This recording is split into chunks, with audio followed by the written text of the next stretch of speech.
Enough of that. Enough of that shit. Had enough of Christmas already.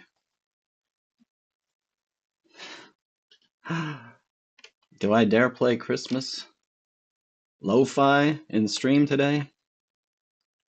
I don't think so. I don't think so. Let's see.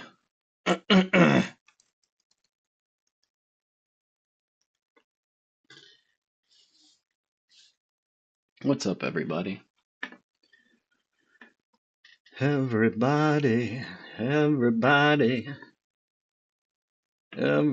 wants to be a cat.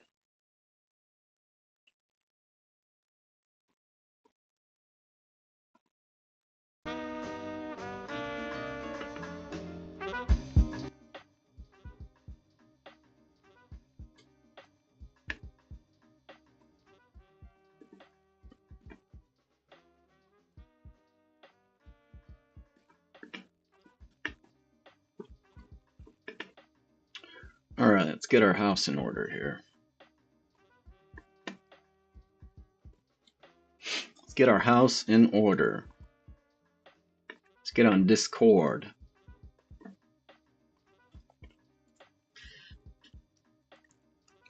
Discord.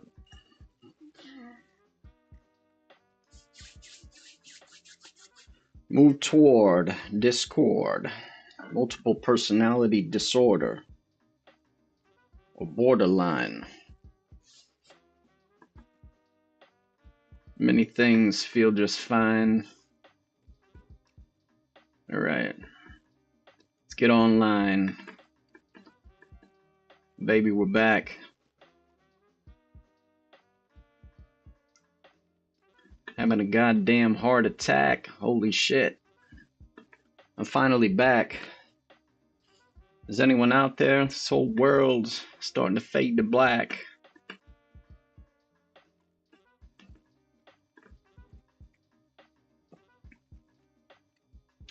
Alrighty then. Let's get in some tea, take it in before we do this stream. Let's go through the whole rigmarole, whole process of trying to, like those little wind-up toys. In order to have a good conversation, you got to kind of go through this whole rigmarole. You got to figure out what the hell you want to talk about. What's going on in the world? Sometimes it's tough to find something cool to talk about. It just takes some time. And you just have to get through. You have to push through the painful process of, and all the pain that comes with, oh geez, I've got nothing interesting to talk about. Maybe I'm not an interesting person. Oh man, how do I look right now? And I can't immediately find something clever to say. Oh man, people must think that I'm a failure or I'm an idiot. No, none of that shit. You just gotta push through that process. Find something fun to talk about, man. Alright. We got a lot of stuff going on. It's Christmas time. I took a trip. Went halfway across the world, totally out of my comfort zone. It was pretty fun. Took a lot out of me. Came back and I slept for like a day. Whole day. Had to process all this information. A lot of new stuff. Lots of new languages, cultures, take it all in. It's tough to do sometimes. It felt good to get back home. But now I'm thinking about what other adventures might I want to have? How else may I want to go experience life anew? Sometimes, I don't know about you, partner, but it just feels like, I've been there, done that. And everything that I can imagine doing, it just seems like more of the same. Am I becoming that jaded old man where I feel like life is just, yo, what's up, Dance? There he is. I was hoping I'd see my friend Dance in the house. How you doing, man? Happy holidays. Thanks for the hydrate. Welcome back.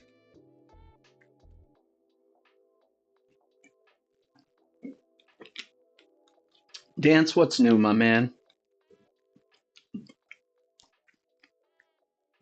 Are you still all right? I'm glad to see you're still alive.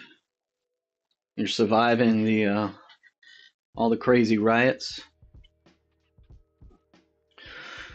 Hopefully things have calmed down and there's not blood running through the streets at the moment.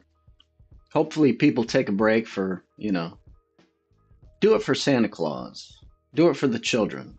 Just take a break on the, all the hate and the killing each other bullshit. And let's think about giving. It's a time for giving. It's time for giving thanks and giving back to the community around you. The trip was good, man. The trip was good. It was a little long. I think 2 weeks is a bit long to be that far away. But it was a lot of fun. Did a lot of cool stuff, saw a lot of cool things, ate a lot of new interesting dishes.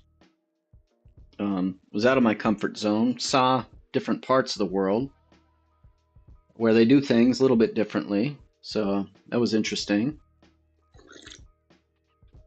Saw just how much of the American psyche has been exported abroad. Because the entire time although I was in a halfway around the world, in a place where no one was speaking my language, they were still playing American Christmas songs everywhere.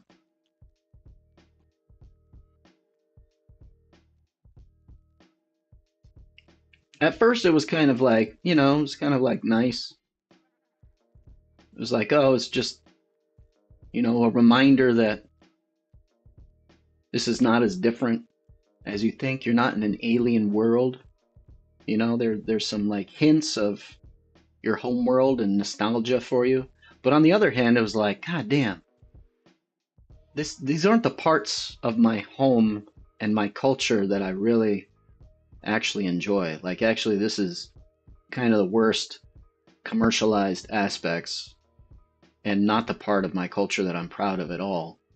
And it has somehow infected every nook and cranny. Every language speaking citizen of the world is now infected with these Christmas memes. Do I feel good about that? Maybe not. What's new? Ellie's birthday. Happy birthday, Ellie. You need sleep more than water? Dude, you gotta get your sleep, man. So, my buddy Joe, who went and visited for the last 2 weeks, we have a new theory about what dreams are. And we think that it's actually like Windows updates, right? When you go to sleep at night, you're actually getting new Windows updates, updates to the OS, just stuff for like maybe even like hardware updates. What is it called? Firmware updates. Firmware updates. Maybe that's better. Firmware updates. Maybe not necessarily software, because it seems like, you know, like you don't change massively. If it was a whole software update, you might expect to wake up and have brand new abilities, but it's more subtle, you know, it's like deeper coding.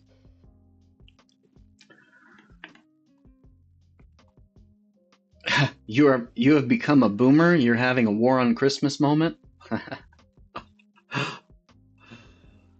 Dance Macabre watch streak reached. Currently on a 7-stream streak. My man, keep it up.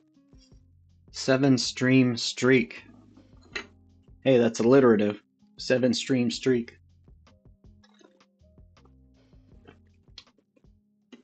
War on Christmas. Am I having a war on Christmas? It's not a war. I'm not going to war. I'm still homies with Santa Claus. It's become meaningless, I guess. You know? Like the Mariah Carey song, Mariah Carey Christmas song that's really popular. What's it called? And then the next Christmas song that's really popular. Just become meaningless. It's like a Pavlovian cue that we've been programmed with to go out and buy stuff. I think that's what's going on. I'm not against Christmas. I'm against the commercialization and the worst aspects of it. I don't know, man. It just feels like it's become meaningless. Christmas used to be so special when I was a child. Used to be a very magical time of year. Season for hope and giving and sharing. You know, I don't know if I told you this, but I don't know if you do this with some of your family members that are they're kind of not nearby and you don't really spend Christmas with them. But so that's what we're doing now. We're using our software and our technology to try to like reconnect with all of the family members and friends that technology has kind of like disconnected us from, right? How is technology has broken us apart as families, like in service of all these high-tech jobs. We go off, we go get jobs, and we all move away, right? It's technology that does that. If there wasn't technology, we'd probably just be blacksmiths, right? And tailors, and we would carry on the family tradition, and we would be co-located with our family, right?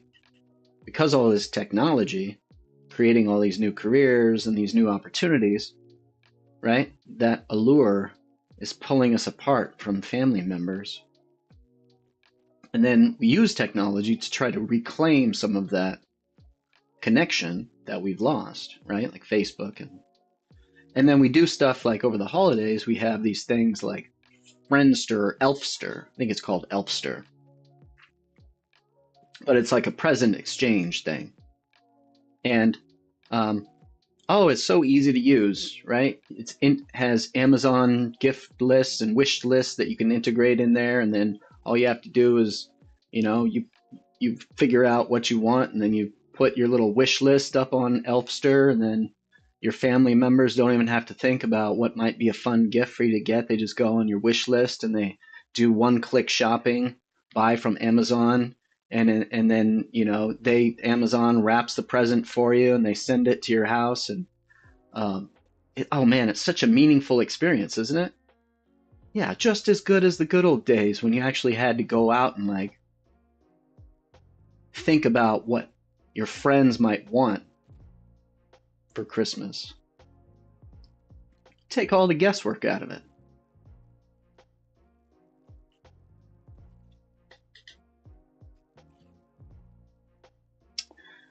Dance, you still there? Did a little Christmas rant, nothing but crickets. Jiminy Crickets for Christmas. That's all I'm getting. Anyways, we did this Elfster, so I went off on a tangent. So I guess you're right. War on Christmas moment. So my family on my wife's side, we do this thing called Elfster, this gift exchange. And I told them, because we did it a couple years, and I was like, God, this is so stupid. I fucking hate this. It's such bullshit. It's so meaningless. Why don't we just send each other money? Why don't we just send each other money? Gift cards. It's about as meaningful as sending each other gift cards. We'll all send each other just $50 and we'll all be net zero again, right? So anyways, I was like, look, is anyone down to do a creative Christmas where you don't spend any money at all? Instead, you just spend a little extra time and you do something creative for that other person. You draw them a picture, you write them a card, you write them a poem, you sing them a song, you do a little stand-up performance, comedy show, a little dance, whatever. Something creative. Don't spend any money. And a few people were like, yeah, that sounds fine. I'm good with that. I'm good with that. And then so we did the Secret Santa exchange, and I wrote a Christmas rap for my other person. And actually, everyone else just did normal present stuff. It was just, I specified, like, whoever gets me as their Secret Santa, don't buy me a gift. Just do something creative for me. And so I wrote a whole rap song. It was pretty cool. It was called This Christmas. I did it in the style of, I did it to the song Big Pimpin' by Jay-Z. I'm pretty proud of it. It was good. But anyways, during the Secret Santa gift exchange, of course, no one was there. Everyone was busy with their kids, and there was only a couple people that showed up here and there. So it wasn't very meaningful. It wasn't like a fun family get together. And then I didn't get any gifts from anyone. Just dead silence. And it was my brother-in-law's wife that I had for my Secret Santa. And so I sent him a text. I was like, hey, did you write me a poem or something? And just silence. And I was like, damn, they're just ghosting me. They didn't want to do it. It was too much for them to get creative, right? They just couldn't handle it. They couldn't handle like writing a poem. So I was just like, I'm just gonna ignore it. Forget it. I don't care anyways. I didn't want anything. But then I was like, nah, fuck that. Like, come on. Like, you guys, you should know better. Like, you made a promise, right? What are we if we don't have our word? What's up, Bravo?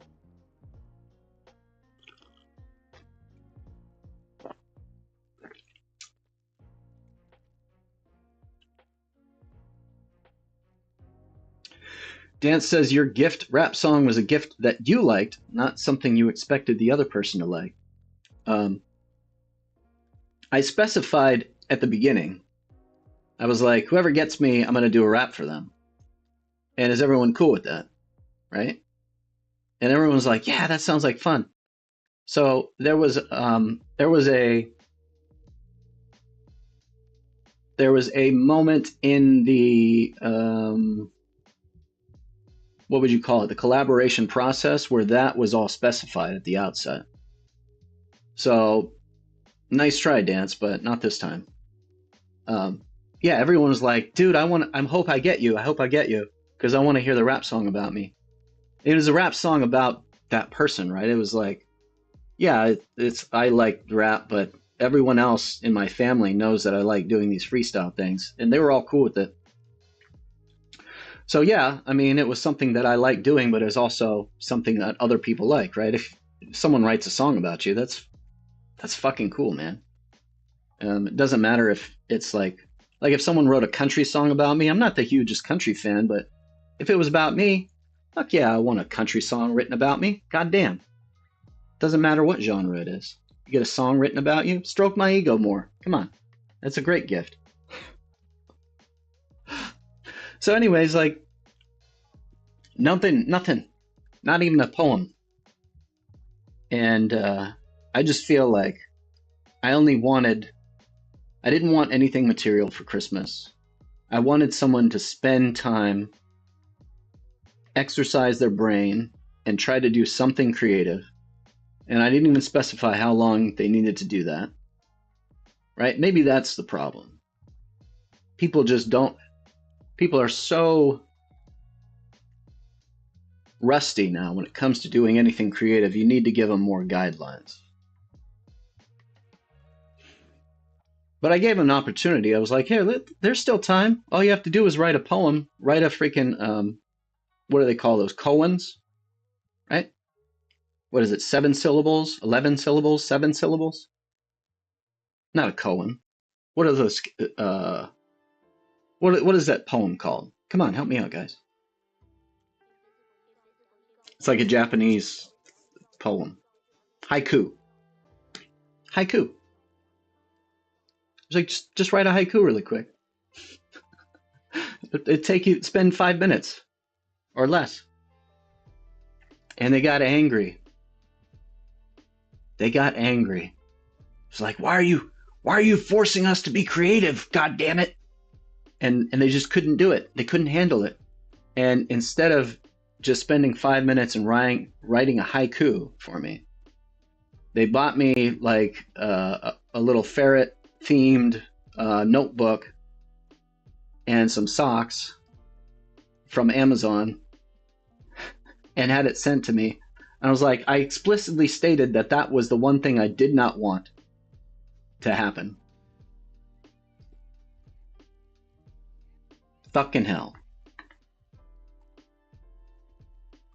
There was once a streamer from Nantucket. What's up, Maddie Holmes? I just want people to be creative, man. That's all I want. That's all I want for Christmas this year. People to be creative. People are adamant about not being creative. Very adamant. By the way, so Maddie Holmes, tell me what you're doing. What do you want to talk about today? I've been on a anti-Christmas rant for a little while. It's not because I don't like Christmas. I grew up loving Christmas, and I just feel like it's lost meaning, and I'm wondering if other people feel the same. So if you don't, no worries.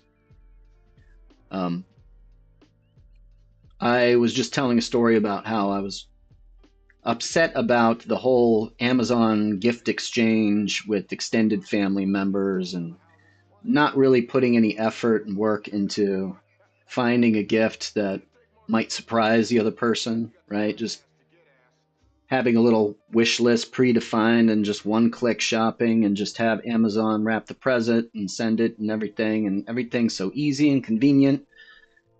It just makes it meaningless.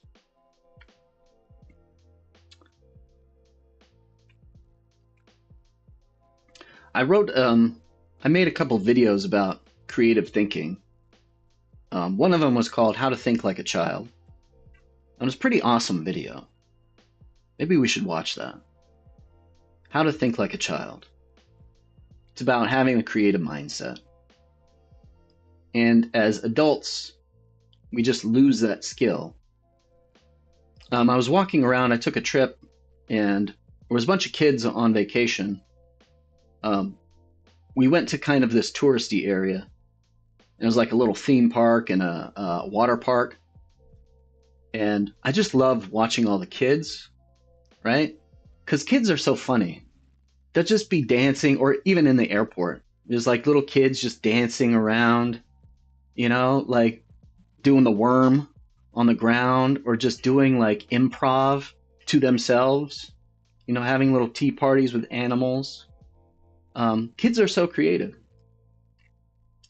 Adults, you don't see adults behaving like that. And if you see an adult behaving like that, you think there's something wrong with that person.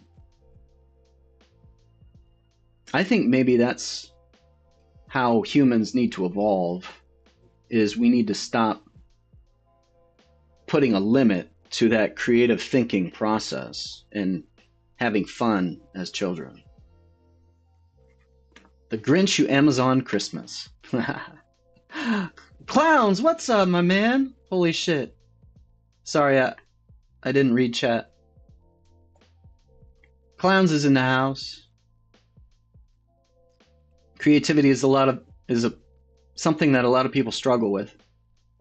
You don't get to pick when you are and are not creative, he says. Is that true? I feel like there's something true about that, but maybe there is a little bit of choice in the matter, right?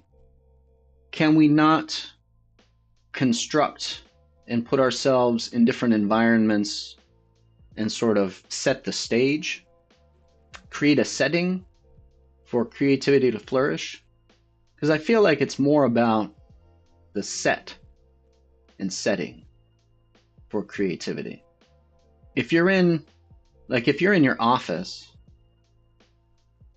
at your work desk and you're staring at your computer screen, and the only thing you do in that work desk is like enter data into spreadsheets, I don't think you have much choice in whether or not you're going to be creative in that setting. So if you're stuck there and you have a very strict schedule, you're absolutely right. You're just not going to be creative in that place, in that environment. And you say you've been in a creative slump recently? Creative slump. Have you done... So maybe you want to get on Discord and talk about this. Am I in the chat room? Am I in the chat room? I guess I'm not. Let me get in the stream room so you can jump in if you want.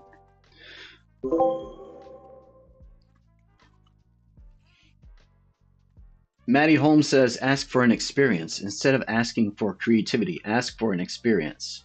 Yeah, maybe that's interesting. So just rephrase it. Maybe if people are like, maybe people get the willies when you say the creativity word. And they're like, oh, I can't do that. But if you just ask for an experience, maybe they'll be like, I'm an experiencing conscious agent. I can create experiences. Yeah. Yeah, true. It's one way to look at it. How are you? My man, it's been a while. Yeah, been a few weeks. I'm alive. How are you? I'm alive, man.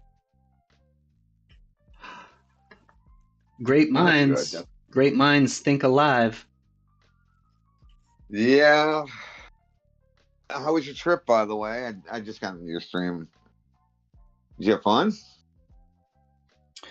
I had a lot of fun, yeah. Yeah, it was good. That's good. It was good. That's good.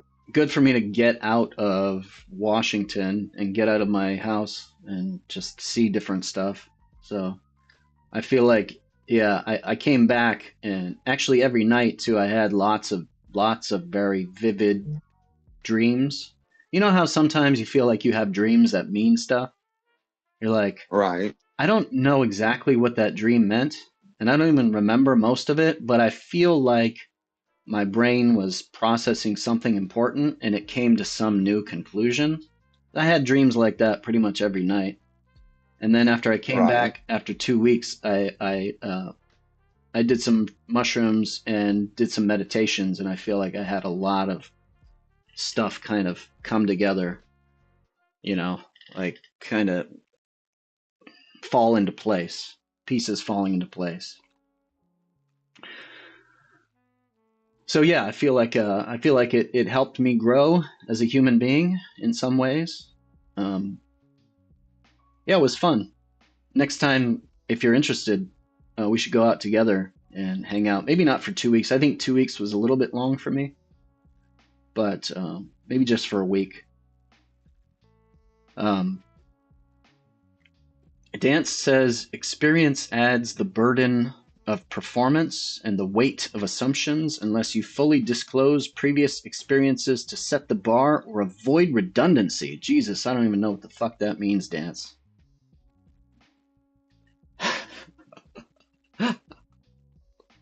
I think man, you guys accuse me of overthinking shit. Look at Dance go off on this. Man, that is over intellectualizing if I've ever seen it. Clowns, how do you construct experiences? You're good at this.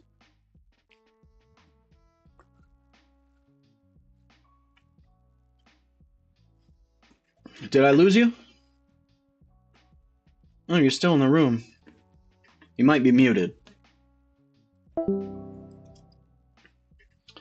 Um, yeah, Maddie Holmes says just give some parameters, people get choice paralysis. An experience can be anything like going for a walk or getting dinner together, or going to a And concert, seeing a movie together. Ah, you're back. yeah, my internet's down right now, so or it might not be down. I don't know what's going on with it. It's acting crazy. It's been down for like an hour. That's a bummer, man. Isn't Yeah, it's kind of ticking me off. it? Did you pick? They're sending somebody out, but you know how that is. Yeah, Hey, it is back up. Yes. Okay. So it literally just came up now. So the second I say it's down to the world, it's back. nice. So, oh, but yeah, sounds like it's a good trip. A little long, but good. That's good. Yeah, we should go out there. I think you'd. I think we'd have fun. Um, Yeah, I we'd have kind of. some really interesting discussions, all three of us. And it's good, like even with two people, it's kind of hard to really kind of find something like you're constantly in this position where you're kind of fishing for interesting stuff to talk about that you haven't actually talked about before. Because, with good friends, you start you go down the list of all the interests that and then you kind of start running out of stuff to talk about. But it's not because you've exhausted all the options, it's just because you're always kind of starting you're always kind of starting from square one and you're kind of going and you're looking through the low hanging fruit, right? It's like a linear search space. And you always start from the most common topics and you have to kind of work your way up and remember all the stuff that you've already talked about. And so it gets harder and harder reaching for those like things. But once you have more people, then the amount of different things that might be on your minds it's much easier, right? So you kind of distribute the workload of trying to find interesting stuff to say. So around 4 or 5 people, when you have that number of people, you almost never have awkward silences where no one can really think about what to talk about. Yeah, I'm usually the person that always figures out what to talk about. End up steering conversations a lot. Yeah, So usually there is kind of one person that tends to dominate. But even when that person runs out of shit to talk about, someone's always waiting to kind of chime in and say, "Hey, do you guys want to talk about this?" or offering something. So it's like when that one person's done, Well, but while you're gone, I finished a new song. I think you went and listened to some of my new releases. I'm not sure. Um, I released a new one. cool. Um, it was the last Are, one I've done, and it was like 2 weeks ago, right after you left. are you excited about it? What do you think about it? I'm empty since I wrote it. I don't have anything else left to say. That's how I feel. Like, I feel that, man. I feel like, why do I even stream anymore? I've said all that I've ever needed to say. There's nothing left. I'm just like, my cup has run out. Do I have anything interesting left to say? Probably not. I I think released a bunch of stuff, but I mean, and uh, took some time off from gigging too. Um, Caleb wants to do something. We got offered a gig on the 24th. I don't know if we're going to do it or not. Uh, Mark's like, he doesn't want to do it. I don't want to do it. And Christmas Eve. Maggie, yeah, and Maggie's in no condition to do it. Is she all right? Just sick? Uh, it's not a string topic. Okay, no worries. Uh, but yeah.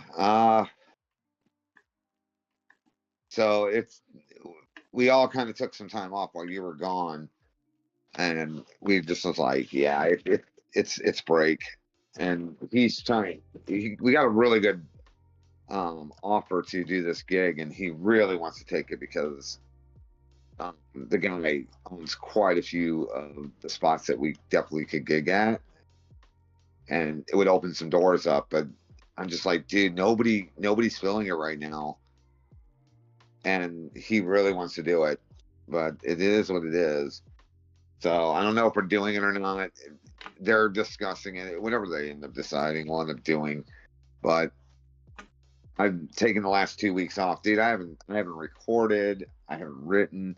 Been spending time with eyeballs, and uh, been hanging out and playing 99 days in the forest, and um, having fun doing that. And oh man, it's just been a weird 2 weeks.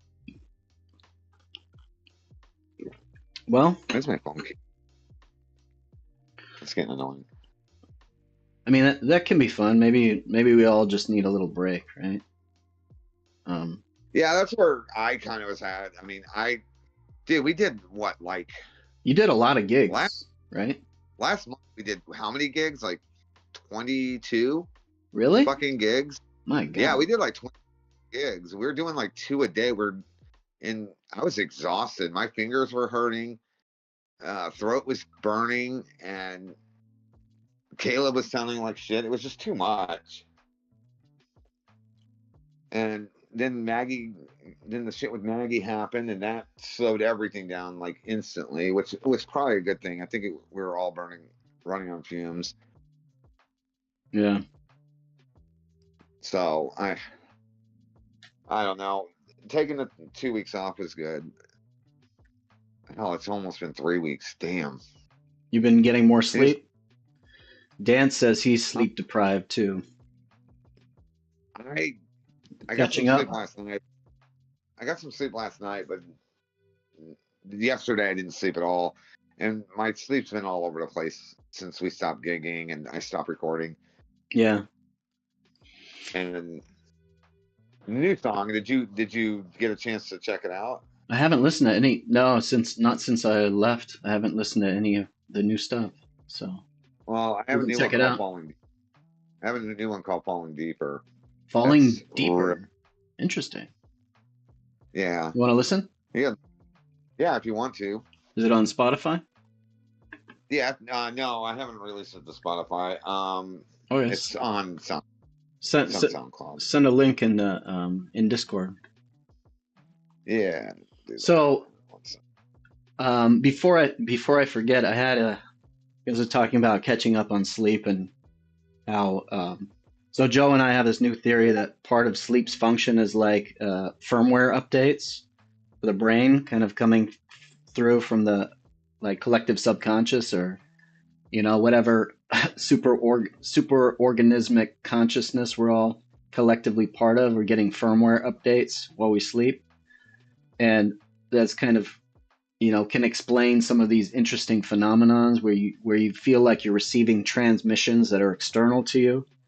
Like when I was hearing that music playing inside of my head, I was like, dude, that sounds like clowns.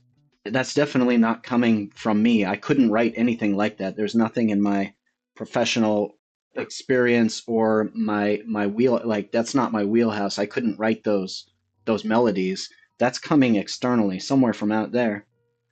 And so we have this theory that one of the, not the only function of sleep, but one of the functions is like a firmware update. Um, Right.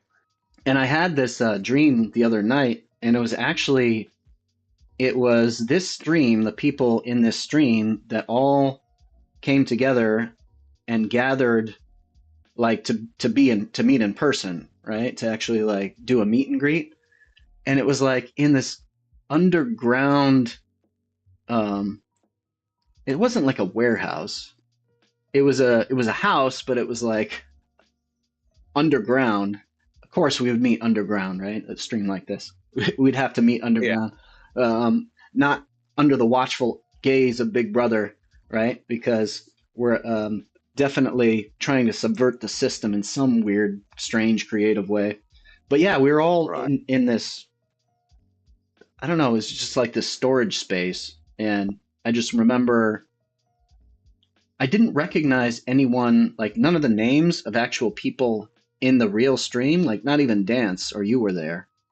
It was just random Interesting. people. It was just random people, but they were from the stream, right? It was like they were Yeah. just generic avatars of people that were from the stream,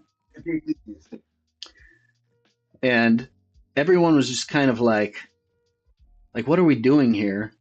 And I was like, I don't know. And don't look at me like I'm your leader or something because I'm just as confused as all of you. So we're just gonna have to like sit down and figure it out together. Because everyone's like stand up and give a speech. And I was just like, I don't know what to say, guys.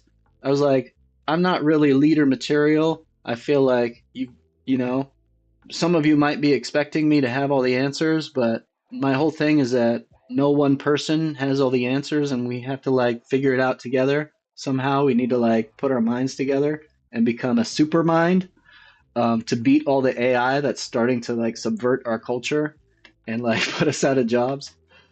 I was just a funny dream. But okay, let's check out yeah, meet and greet in secret location. Roy dreams about starting a cult. God damn it, Dance. Don't say the C word. There's two C words you can't say on stream.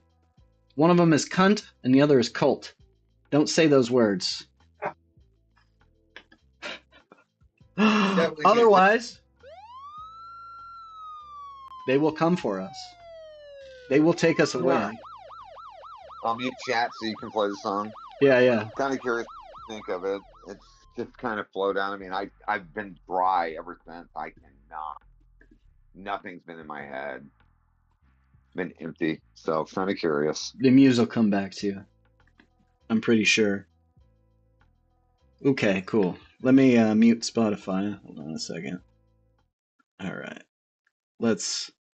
All right, everyone. This is our very own Clowns in Hollyweird. A new song called Falling Deeper. It looks like it's loading. Hold on. Why is it still loading? Let me refresh it. There we go.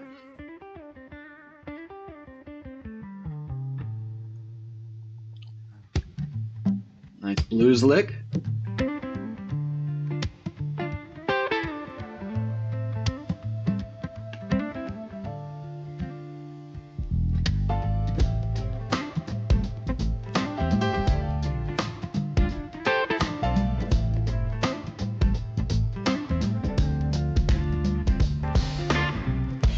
Painted the how great it was. The kettle sings in a brighter key. I hum along like I never need. The floorboards creak in secret tongues, telling jokes to keep me young. I drown the room in make-believe, so quiet, has no way to breathe. It takes 100 tiny dreams to hide what waking really means. Falling deeper, I don't look down, singing to drown the sound. Build my heaven out of need, because it's quiet down here. The air tastes sweet, but it's too thin. I breathe it in, the noise begins. If I keep spinning, I lose the fear, and hear your voice like you're still near. Oh, still near.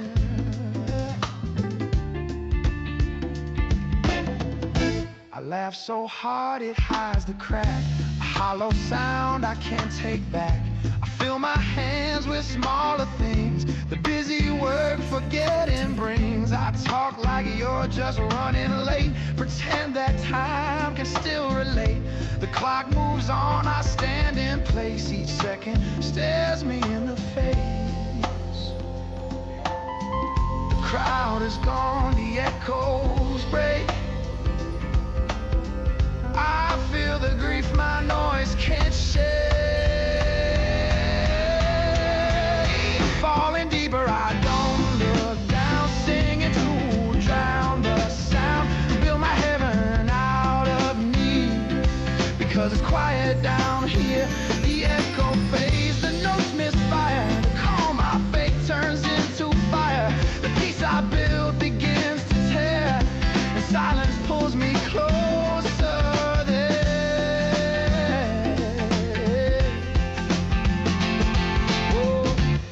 The room goes still, the harm is done.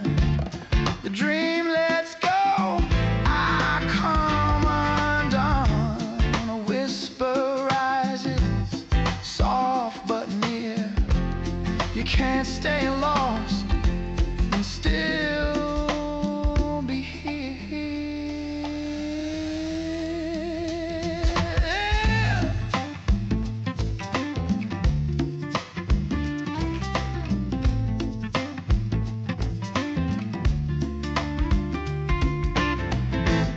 Stand still, the noise is gone. The grays bleed quiet into dawn. I see the truth I tried to bend. The dream was never meant to mend. I miss you less and feel it more. That's the price I pay with every breath I breathe your name into the air.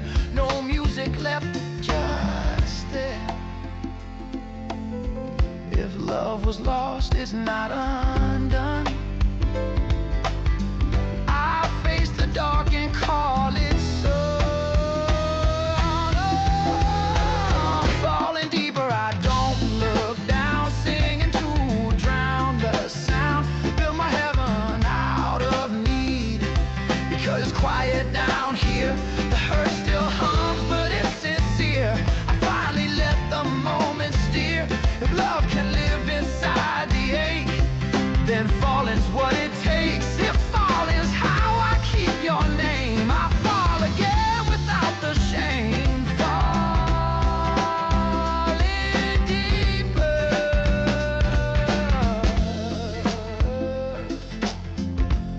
but wait this time.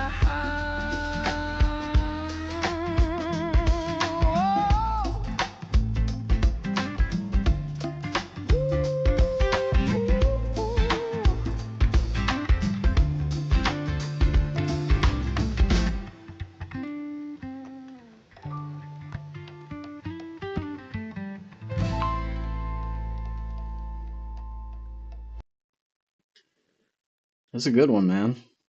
It kind of did. Is that almost about, or maybe it's just because we were talking about it, but it almost feels like what we were talking about, kind of running out of juice, running out of fumes. Well, year I've lost 3 kids, and that's about my sons. Oh, It was just a conversation I was having with them, and it just turned into a song. It's what I do for most of my music, anyways. Um, and I just, I kind of don't know where I'm going anymore and what I'm doing. And I was telling Caleb this little while ago, like last week or whatever, that I'm like sitting on E on everything. Like emotionally, I have no more room for anything. Like I can't handle anything breaking anymore. Can't handle much of anything, honestly. And uh, we were talking about this song, and that's kind of the sentiment is I can't live in this like delusion anymore that everything is going to work out because there's no coming back from death. They're gone. And I've been hoping somewhere deep inside that that's not the case, but I there is there's nothing to come back from. It sucks. yeah. And kind of been grappling with that for the last, I don't know, 2 weeks, and just kind of talking to therapists about it and stuff. And it's just stackable grief. I'm not just mourning one person. I'm mourning my entire family at this point, and it just makes it hard to deal with anything. And the therapist literally said the fact that I'm still standing is fucking beyond him because like the amount of loss and just he understood whenever he looked at showed him the videos from uh, Alex's funeral, and he's like that breakdown that I did. He just is like that should have been the end of me right there, but somehow I keep walking, and he's like I'm a stronger man than most people, which is like that doesn't matter to me. Like I don't give a fuck. Most people, I don't know how I'm walking either. Did he have any strategies for how to manage this? Keep myself busy. That's all I've been doing since April is that, and it's the only thing that's keeping me going. Yeah, we Like there's we working figured through that it. I out think by that's why I stopped ourselves. writing. I think that's why I stopped writing, honestly, because there's no working through this, and that's why I was writing so much and doing so many songs.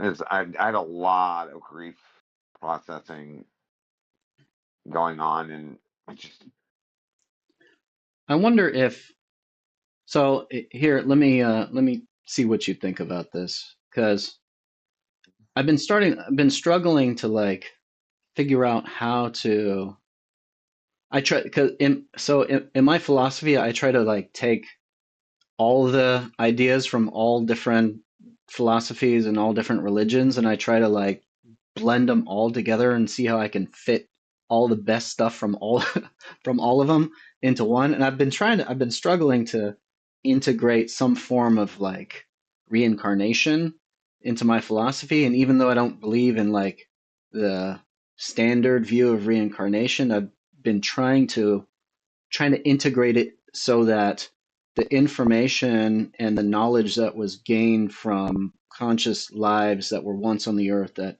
pass away somehow goes up into the cloud server, right, and gets stored, and it becomes part of sort of the, you know, the universal mind that then feeds back down and helps people that are still living, other conscious agents, like navigate similar experiences that they had during their time in life, right? So maybe they went whitewater rafting and they figured out something important about, you know, the dynamics of whitewater rafting, and that kind of got uploaded to the cloud server.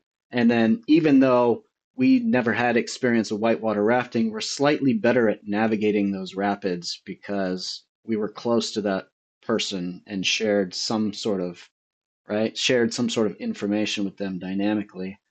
And I wonder if that kind of, now who knows if that's the case or not, but I wonder if that sort of conception um, of a life, does that, I don't know, I think maybe even if it's just a crutch for like helping us psychologically cope with the death of loved ones, like for instance, my dad, I wonder like, what was the point of his life?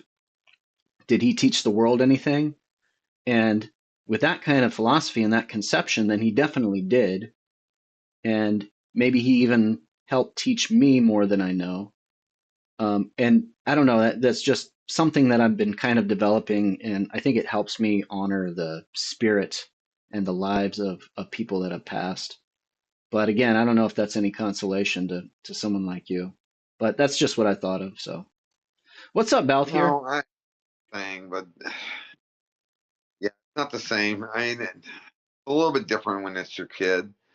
I think, like when my parents passed away, I it was it was kind of traumatic, but like that kind of passing is nothing compared to losing your kid. Like the devastation it's caused in my life has just been ridiculous, and I don't think there's anything that helps on that. Like,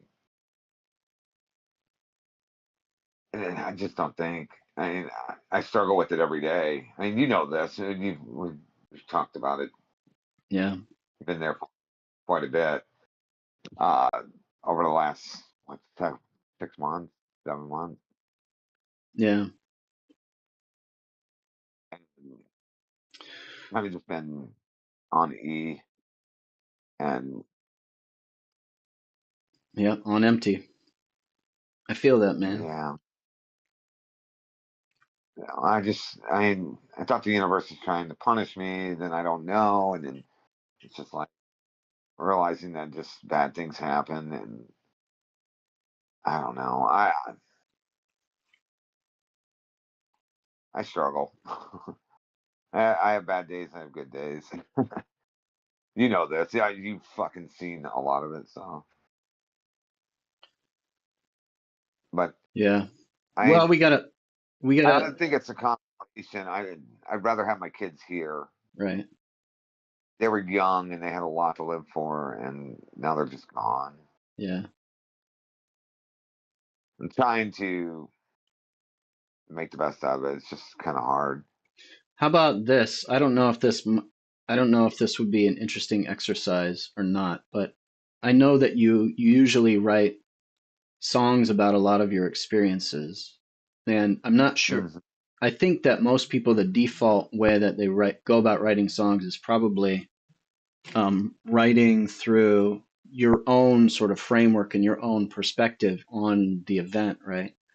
But every once in a while, musicians try to take the opposite perspective, like of a serial killer or rape, I like in Polly, Nirvana's Polly, where he's taking the perspective of like the kidnapper, um, and singing the song from their vantage point. I wonder if it would be an interesting I've done that. exercise to do that with I did from that. your kids' point of view, like something that they were I've done that. really, really excited about, or I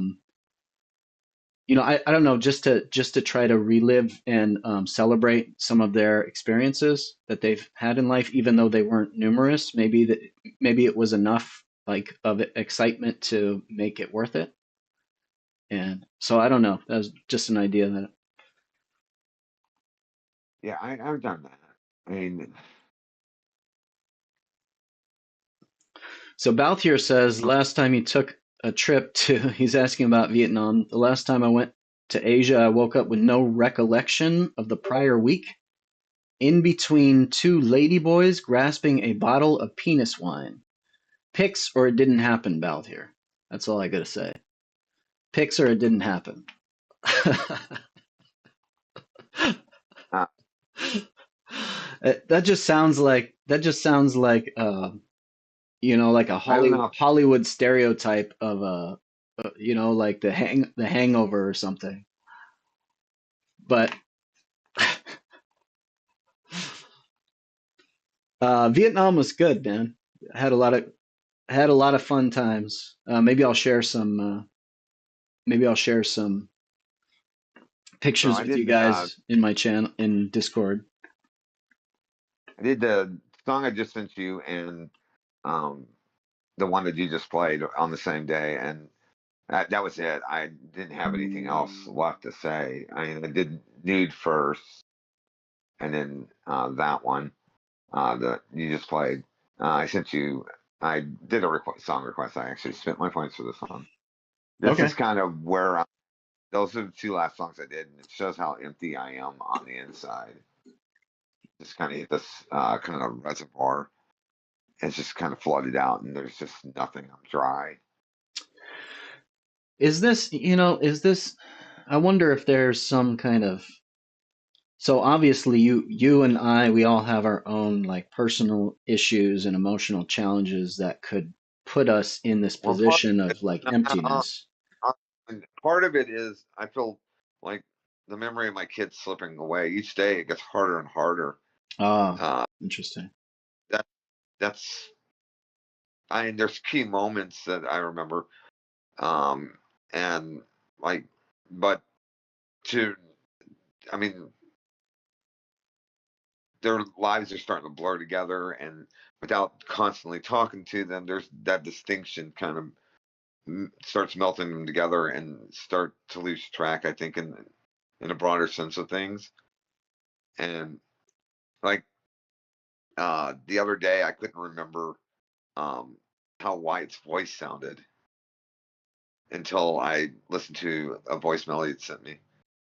It's the last one that he sent me. I was just sitting there trying to work out this like melody, which I didn't even fucking do. Felt like a fucking loser. Trying to figure out this melody, and I was trying to use his voice as the key for it, and could not remember his voice, and I had to go listen to a voicemail to do it. Yeah. And I'm starting to realize, I mean, like you can remember somebody's voice for so long, and then it starts to fade away. And I haven't heard his voice since May, and it just it sounds important to me. And so forgetting what his voice sounded like was kind of hard on me. Kind of got really quiet and withdrawn a little bit. Eyeballs didn't. I think she noticed, and she's been trying to cheer me up. Um, but yeah. Um, anyways, I spent points. Let's listen to the song, and these are the last two songs I wrote, and that's pretty much it for me for a while. I don't know if I'm going to be writing anytime soon. I just don't have anything else. I feel like I'm done. Does that make sense? Like I've hit that road. The Yeah. road's dead end. There's no fork. There's no not. It's just over. I'm just do not want to write anymore. Does that make sense? Yeah, I mean,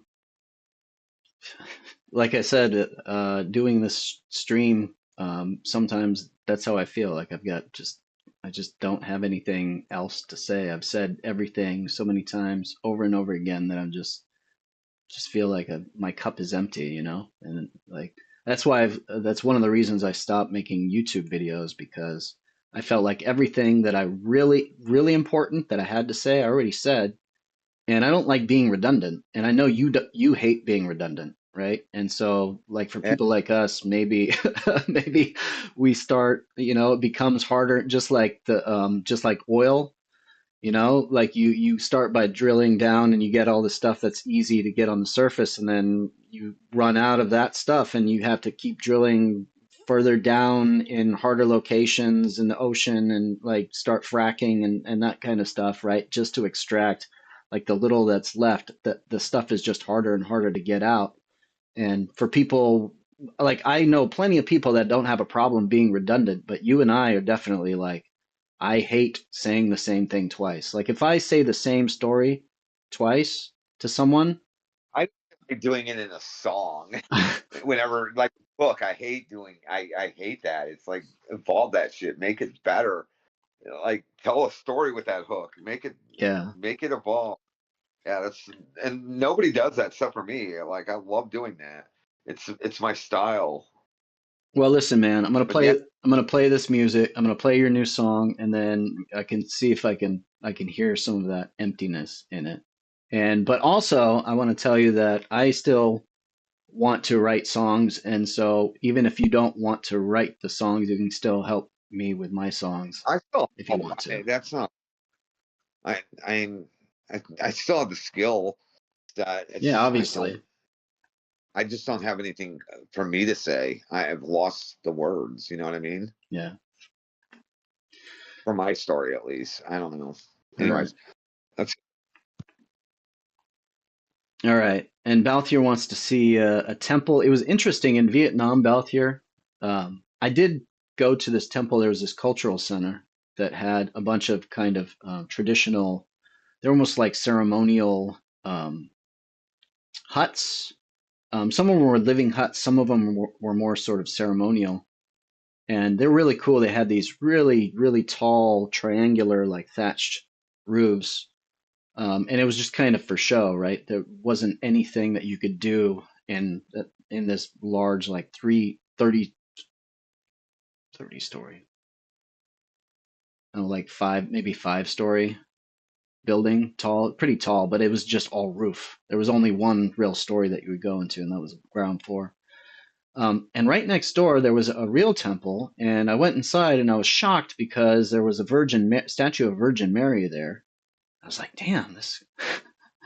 But when you think about the history of Vietnam and a lot of the, you know, a lot of the influences, it kind of makes sense that Catholicism would kind of get integrated into that culture. Um, but yeah, I'll get some pictures. I'll post maybe some on the Discord. I probably won't show them in stream, but for all you guys, I'll post them later on. All right, let's check out this song called Nude by One and Only Clowns.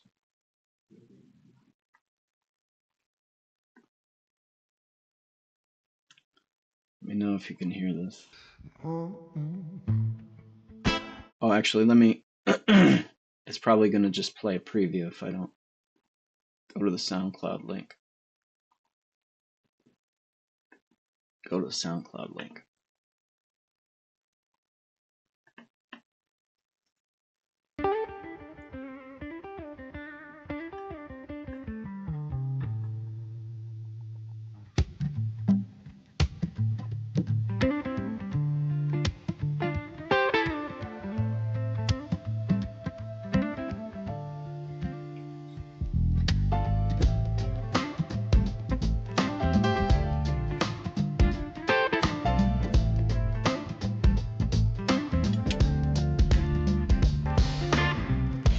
Painted the ceiling blue today so I'd forget how great it was. The kettle sings in a brighter key.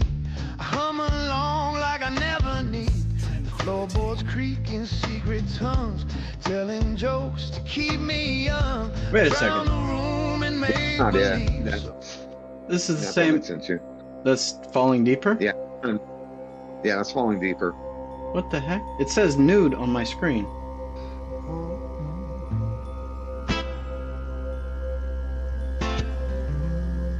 Okay, here we go.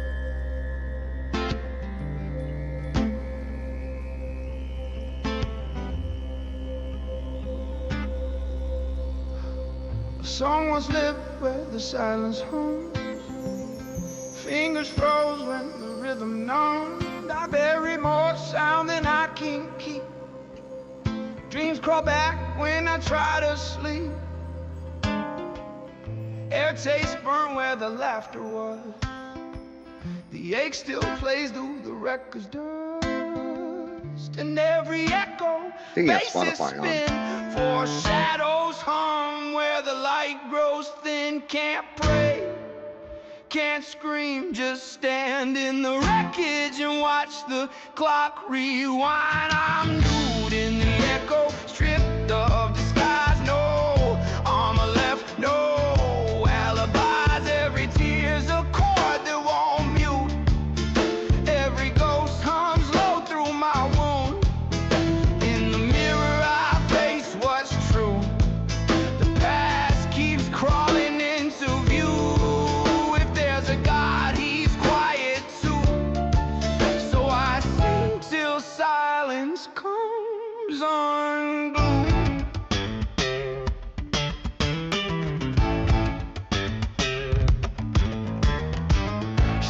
like smoke through a broken lung. Spoken embers that cut my tongue. Said she'd heal what she couldn't feel. Turn the bruise into something real. I tried to love through the broken glass, but every touch just dragged the past. She called it mercy, I called it hell.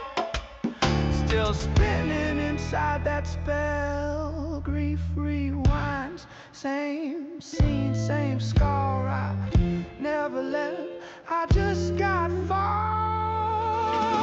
I'm nude in the echo, stripped of disguise. No armor left, no alibis. Every tear's a chord that won't mute. Every ghost hums low through my wound. Through the fire my pulse breaks loose. Pain turns rhythm, pain turns use. If peace exists, it burns right through. It names itself in what I do. All the colors bleed to gray. All the names I can't unsay. Music stings like holy skin. The groove jumps hard. The memory pulls me back.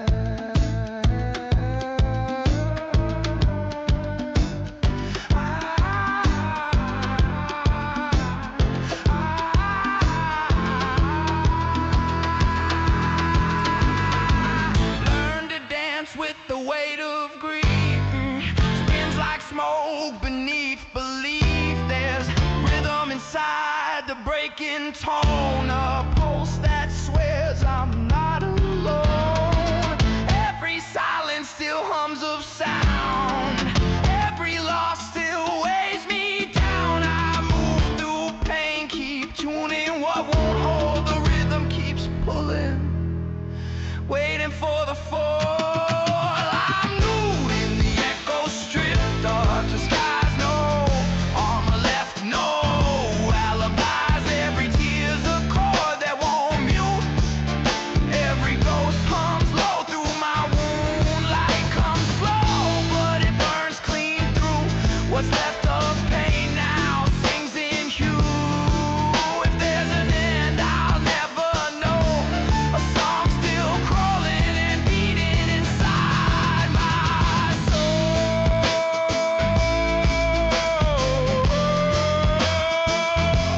I'm still moving. I'm still moving. Why can't I slip into nothing? Left with the song undone. Nothing left to play. No reason left to survive.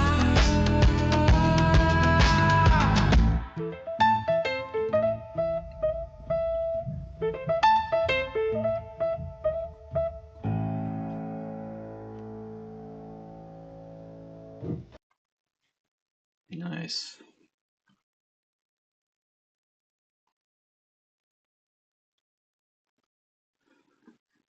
Um, yeah, dude, that's a great song. Thank you. It's a really good song. You released that one on Spotify yet? It's on SoundCloud. Yeah, I don't know if I'm releasing on Spotify anymore. Gotcha. Just kind of burnt, honestly. And honestly, I don't even know if they're gonna stay up. Honestly, I just don't care. I don't get any money off of streaming this shit. I make more money doing gigs. It doesn't matter to me. You know what I mean? Yeah. Like, it's easy whenever somebody asks me what I do, I can just go look at this, and it gives the venue something to look at. But I mean, I can just send them the files, and it's just as easy, you know. They just get a general idea of what we're doing. So I mean, like, I don't really care if the stuff's up anymore, and it doesn't really matter. You know what I mean? Yeah. All right. Well, let's think about where we could all meet up. What kind of experience could we all have together? I'm watching these waterfalls. Maybe we could all go to Niagara Falls. I've never seen that. I know Balthier is near Niagara Falls. Well, you can always come to my next gig. I mean, fuck, dude, that's right before New Year's, and then New Year's Eve we have a gig too. A New Year's Eve gig? That sounds fun. Yeah, yeah, we're counting down the midnight. Yeah, yeah, yeah. I'm thinking as like a retreat that like we could invite other people in the stream to come out to. That wouldn't be too That'd be prohibitively expensive. Maybe a central location. There's so many people in different countries though. Where would a central location be? Like Spain? Maybe like Spain. What's what could we do in Spain? Or maybe I feel like it should be like a donkey ride down the Grand Canyon, something like that. Like I'll get on a bunch of donkeys and, and go down something that's yeah. natural, like a I don't want to natural. go. Hey, that's for sure. You don't want to go to I don't want to Spain? go you either. Honestly, I'm kind of burnt out of that region. There's got to be some big, beautiful, awe-inspiring, sublime natural formation, Japan. Let's go to Japan. and see Mount Fuji. Climb up Oh to yeah, that'd be fun. climb up to Mount Fuji. Go to Okay, Australia. I have some friends we out could do there. that. We could go and Ah, yeah, they own Ayers something out Rock. there. Do a walkabout, Real- Ayers Rock. Yeah. Yeah, See if we and we can. could go to we can go to Aussie land and have fun there. I mean, what do you think? What's Aussie land? Australia, dude. Oh, just a pet name for Australia? Aussie Yeah, that's land? what I always tell you. Yeah, I've never been to Australia. That'd be fun. I mean, the whole continent's trying to kill you, but it'd be fun. Yeah, I remember watching If we make it out, a story video good. I'll tell about like the top 10 deadliest animals, and 8 of the 10 all live in Australia. you. Yeah, talking to so my daughter's best friend called me the day you left. By the way, somebody had her headstone got broke. I guess. She went out to go visit it, and she found out. And, yeah, Bummer. I had to get her. Had to get it repaired or replaced. Replaced. I just replaced it. How do you break a headstone, man? That seems tough. I don't know, man. They fucking broke the cross off of it. Like a slab. Oh, it was just okay. It was an ornamental piece. I was thinking like the whole slab was like cracked in the middle. I was like, dang, that's No, like granite or well, marble. I don't know how the hell they broke it, anyways, because it's all fucking marble. But somehow they did. Dan says, I doubt the 10 most dangerous human beings live in Australia. You never know, Dan. So, Australia started out as a penal colony, right? So I would say so. long history of dangerous, maybe violent people. I would say the 10 dangerous people would be. Never mind. I'm not going to say that opinion on your chance.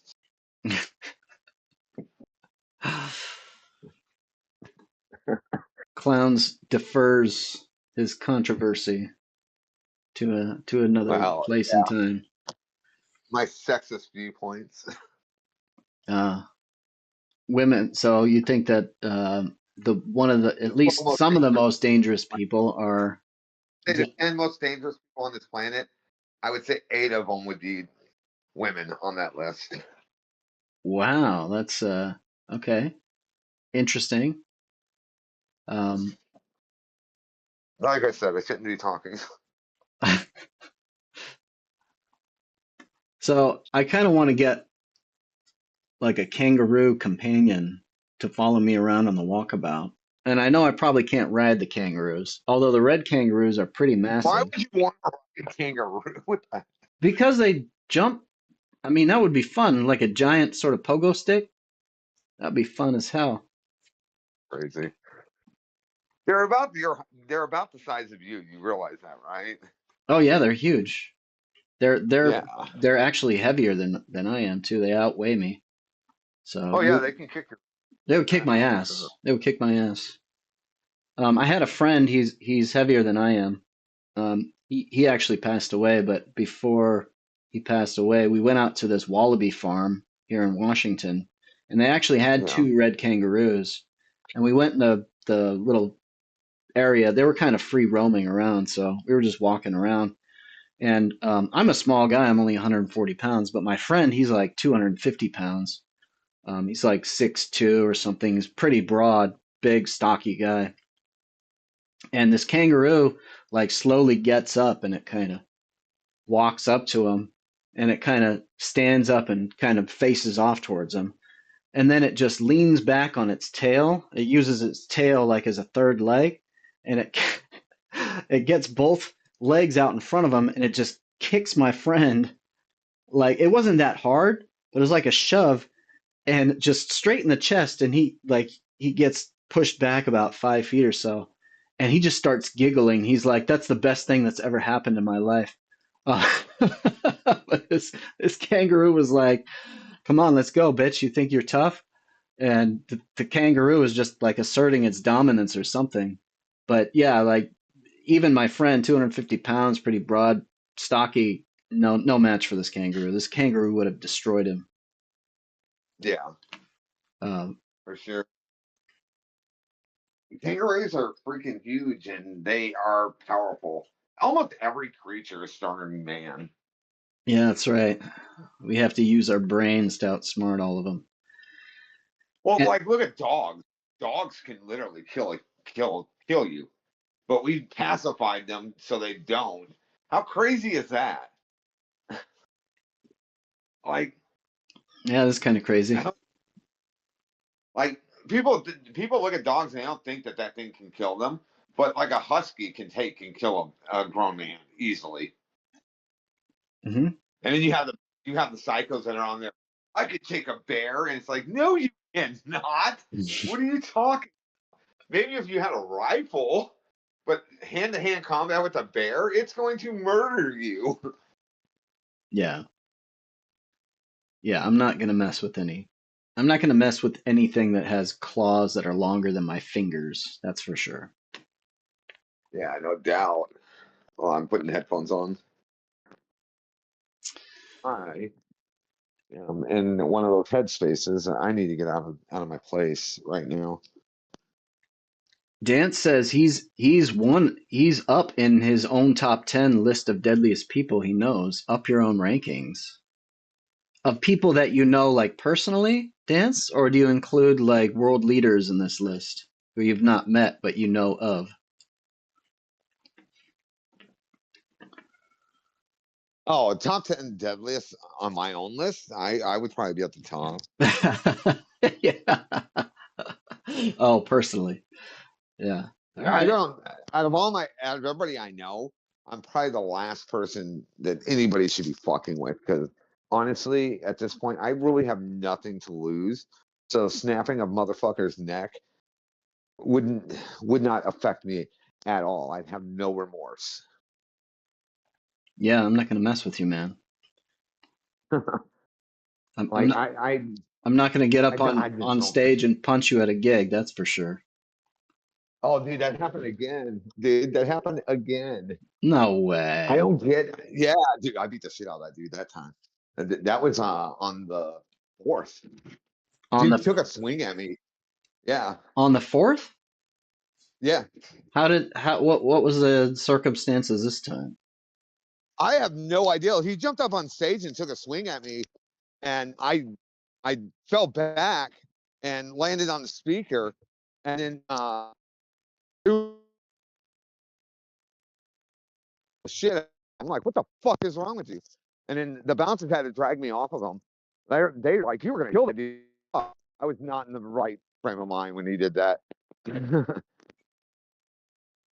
Yeah. But no, he didn't. He actually did not make contact with me. And the police are like, it's self-defense, but dude, you kind of went a little overboard. We're gonna let you go this time. Well, did they know Do, do they know your history? Have this shit happened before? It was probably like, yeah, it was probably like defensive mechanism kicking in there.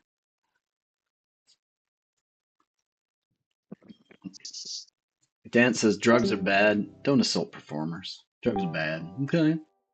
Okay. Drugs are bad, kids. Shouldn't assault performers. They're here for your entertainment. There, They're here for the benefit of all. there you go. Okay. Shouldn't Okay, assault. now what were you saying? Shouldn't do drugs. Oh, I was just Can you did you hear me? yeah. Did you tell them that you've had a history of this and that you probably have some form of mild PTSD from people taking shots at you while you're on stage trying to perform? Just singing your heart The out? cops are pretty cool. The cops are pretty cool, but I broke that dude's nose, and his face is massively jacked. I just went in on him. A lot of my anger came out that day. I Yeah. was not in a good mood, and oh man, I so mad. Man, I'm gonna have to put, you know what I want to see? I want to get you and Dance and Joe in a cage match. We'll start Fight Club. That'll be our secret society that we start. Let's just start Fight Club. I'm pretty sure All right, let's do it. there's probably already one. I'm actually not gonna. Dude, you only want to start Fight Club, so I'll release that fucking song that I did about Fight Club. I know, I get it. Consumerism. I hope you have good dental and health insurance if you attack someone who could hit you with a guitar or strangle you with a mic. Yeah, seriously, Dance. But yeah, I think you, because Joe's got some. You're a big guy, and you definitely have. Hmm. And you could, I mean, if you were a professional wrestler, you would have the whole like rock star aura, like the persona, and you could walk Yeah, in. Oh, like Honky Tonk Man, right? Wasn't there a guy called there you Honky go. Tonk Man? He came I'm in. not as He not as came in with a flamboyant as guitar. that, and I'm straight. He's not. He came in with a guitar though, and like hit people with a guitar, right? Wasn't that his signature move? Bashing people Yeah, with but his doing that guitar. is so dangerous. Guitars will fucking kill you, Yeah, dude. but you had special guitars, like they have special chairs and Yeah, breakaways. tables. Yeah, Yeah. breakaways. Yeah, that shit would kill you. I would never hit. Dude, that would be an attempted manslaughter. Like I would never hit anybody like straight swing my guitar at somebody. Dude, that would kill them. Okay, so your weapon would be a guitar, an acoustic guitar. Dance's weapon would be like a big ass knife. Joe's weapon would probably be like a nunchuck or something. And then what would my weapon be? My weapon would probably be like a big dictionary or A something. dictionary. I am just saying a dictionary or a puppet. A puppet. A pup like What's Mr. that? Rogers puppet. I just talk you Yeah, down. yeah, that's what I'm thinking. Yeah. Let's talk about your Let's talk feelings. about your feelings. Why are you so Let's angry? talk about your feelings. That sure is a big knife. Are you trying to make up for something? Dance, maybe you're not as big as all the stereotypes might have you out to be. Just trying to break it down psychologically. That's my Oh weapon. yeah. A puppet. Yeah, talk like Mr. Break Garrison. down the psychology of me using a fucking guitar. Oh shit. Yeah, we could start our own fight club. Or maybe it'd just be, it wouldn't be a real fight club, but it would just be skits that we could release Oh, it'd as be funny. yeah, like Oh yeah, I get a what's skit it of called? it. What are those shows are called? Um Improvs. yeah, like an improv skit. It's called like it's a genre of TV Yeah, shows. it's called improv. Yeah, it's improv shows. Ah, but Oh, it's like some Mad TV? yeah. Are you talking like yeah? Oh, that's What are they called? Oh, I can't even think of any panel shows. It's called a panel. There's Yeah, a, there's panel a, shows. Pretty sure. there's another name for it. I'm blanking on it though. Maybe Dance knows what it's called. I gotta pee real quick, so I'm gonna be right back. Okay, well, I can't see the stream, Sketch so comedy. sketch Bear, comedy. There you go. Bear's in the house. Thank you, Bear. Yeah, that's exactly it. Sketch comedy. Thank you. A sketch. That's exactly what they are. Little sketches. Yeah. Yep. Not fully fleshed out films, not even short stories. They're just little sketches. Yeah. Sketch Fortunately, comedy. I don't have. I'm on a walk, so I can't see what they're talking about. So, Bear's in the house. Bear, I'll, I gotta go take a pee. Come up let with me get something. Twitch up, and Yeah, come I'll up with see if I can something see. interesting, and then Clowns and I and Dance will discuss it as I get back. All right, I'll be right back. Break time. Yep.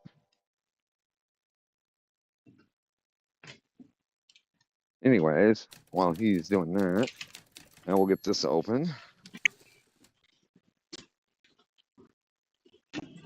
See if I can find it. Let's go to Twitch.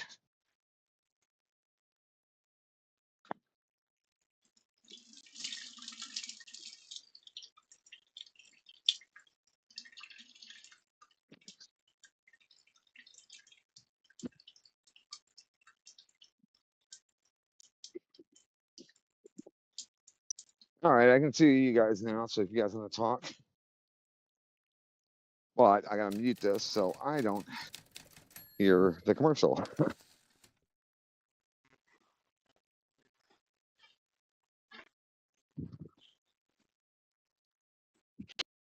Oh, okay. Your workday? What do you do for a living?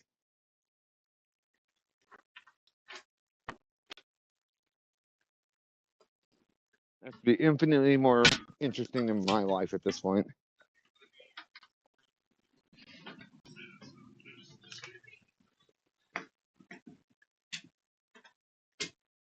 Like, oh wow, okay.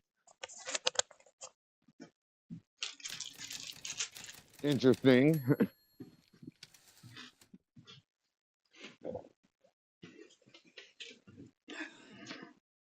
Well, I don't know anything about that, so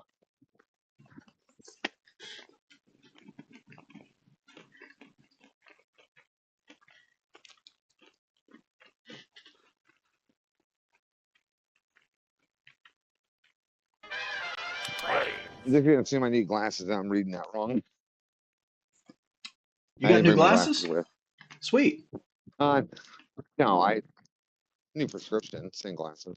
Oh, new Oh, prescription. sorry. Yeah. What's up, Thunder Dude?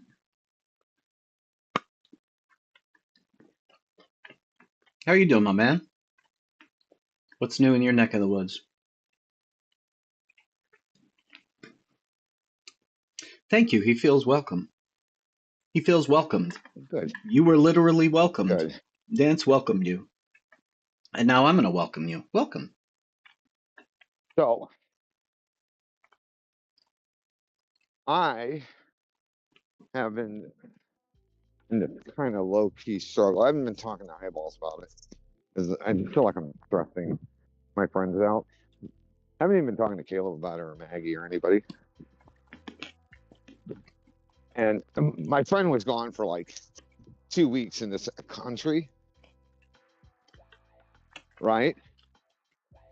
He was out of the country, so I didn't know what to do. I wonder if that's why I went into this slump for writing.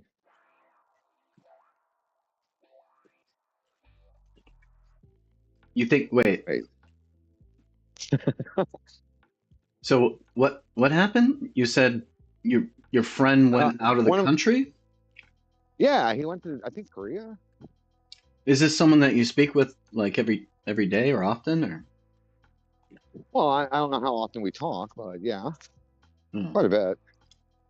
You think that had something to He was in do, fun. like everyone was just away, like I was gone, he was Yeah, pretty gone. much. I mean, Maggie kind of went down this really bad path, and I'll talk to you about that after stream. Caleb kind of, how do I say this? He, I don't know if I want to say this about him on your stream. I'll tell you that off the stream too. No worries. It might be a little too R-rated, if you know what I mean. Um, um, and I needed a break, and we did we had the gigs for that week that you left, and the last 2 weeks we've been off, right? Yeah. I needed a break between studio life and then the gigging. The gigging was ripping me apart. It was like, it's just too much, especially at my age, you know. Yeah. I think I've gotten to the point where I just don't want to do it anymore. I never really enjoyed it to begin with, but it's something he wanted to do, and hell, we're getting people are starting to fucking talk about him quite a bit, and that's actually what I wanted. So he's starting to become a big name. He's had 2 gigs the last 2 weeks without us, which is great.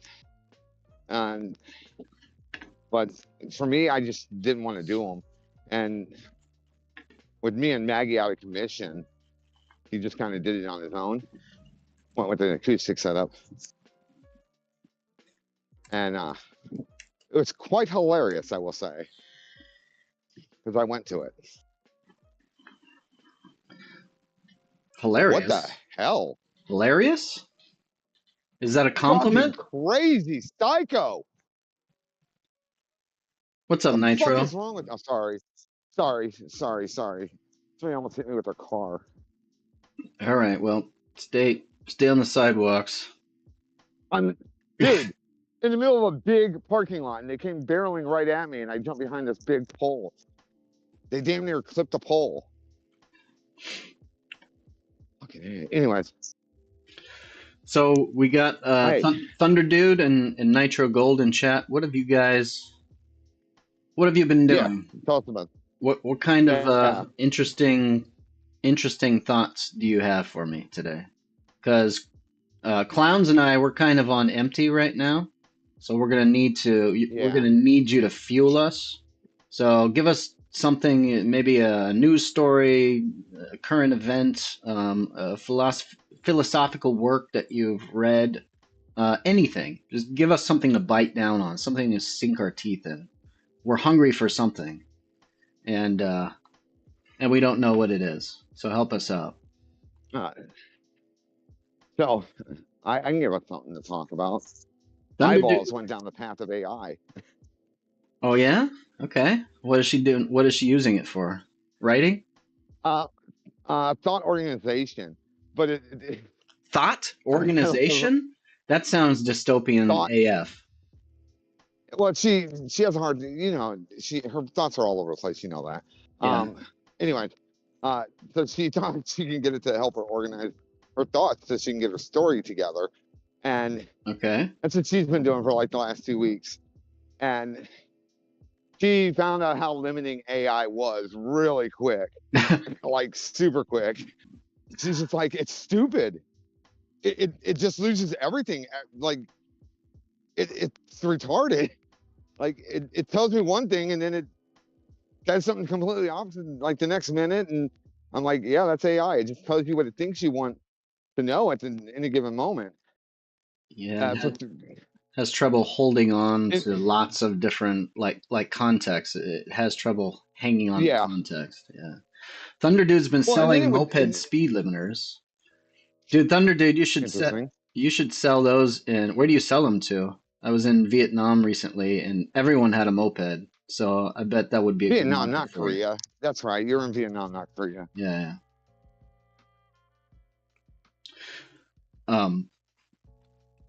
That's cool, man. How are you doing? How are the speed limiters? Is that a lucrative business to be in?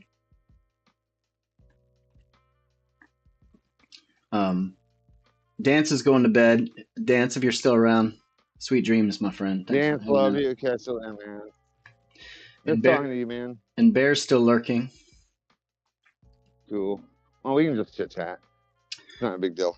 Thunder Dude says everyone here uses Honda Super Club clones. Those are usually overspaced for the regulation. The government started cracking down on those, so I developed a speed limiter that controls the CDI. All right. Oh, Man, interesting. there's so many niches. Oh yeah. Dude, Well, our world is that's so complex, man. What the fuck? Like yeah. some of the stuff that people are into is just like so niche and so technical and so specific. I'm just like, I didn't even know that was a thing. I know you like generalizations too. You Yeah, like general knowledge. yeah. So somebody like me or them fucking always freaks you out. Like my niche is fucking writing, right? Lyrics. Whether whatever whatever genre I want to go down. So it always seems mystical and magical. And same thing with them, probably. You're looking at, they're going, man, that's a lot of technology to sort through to get that to work.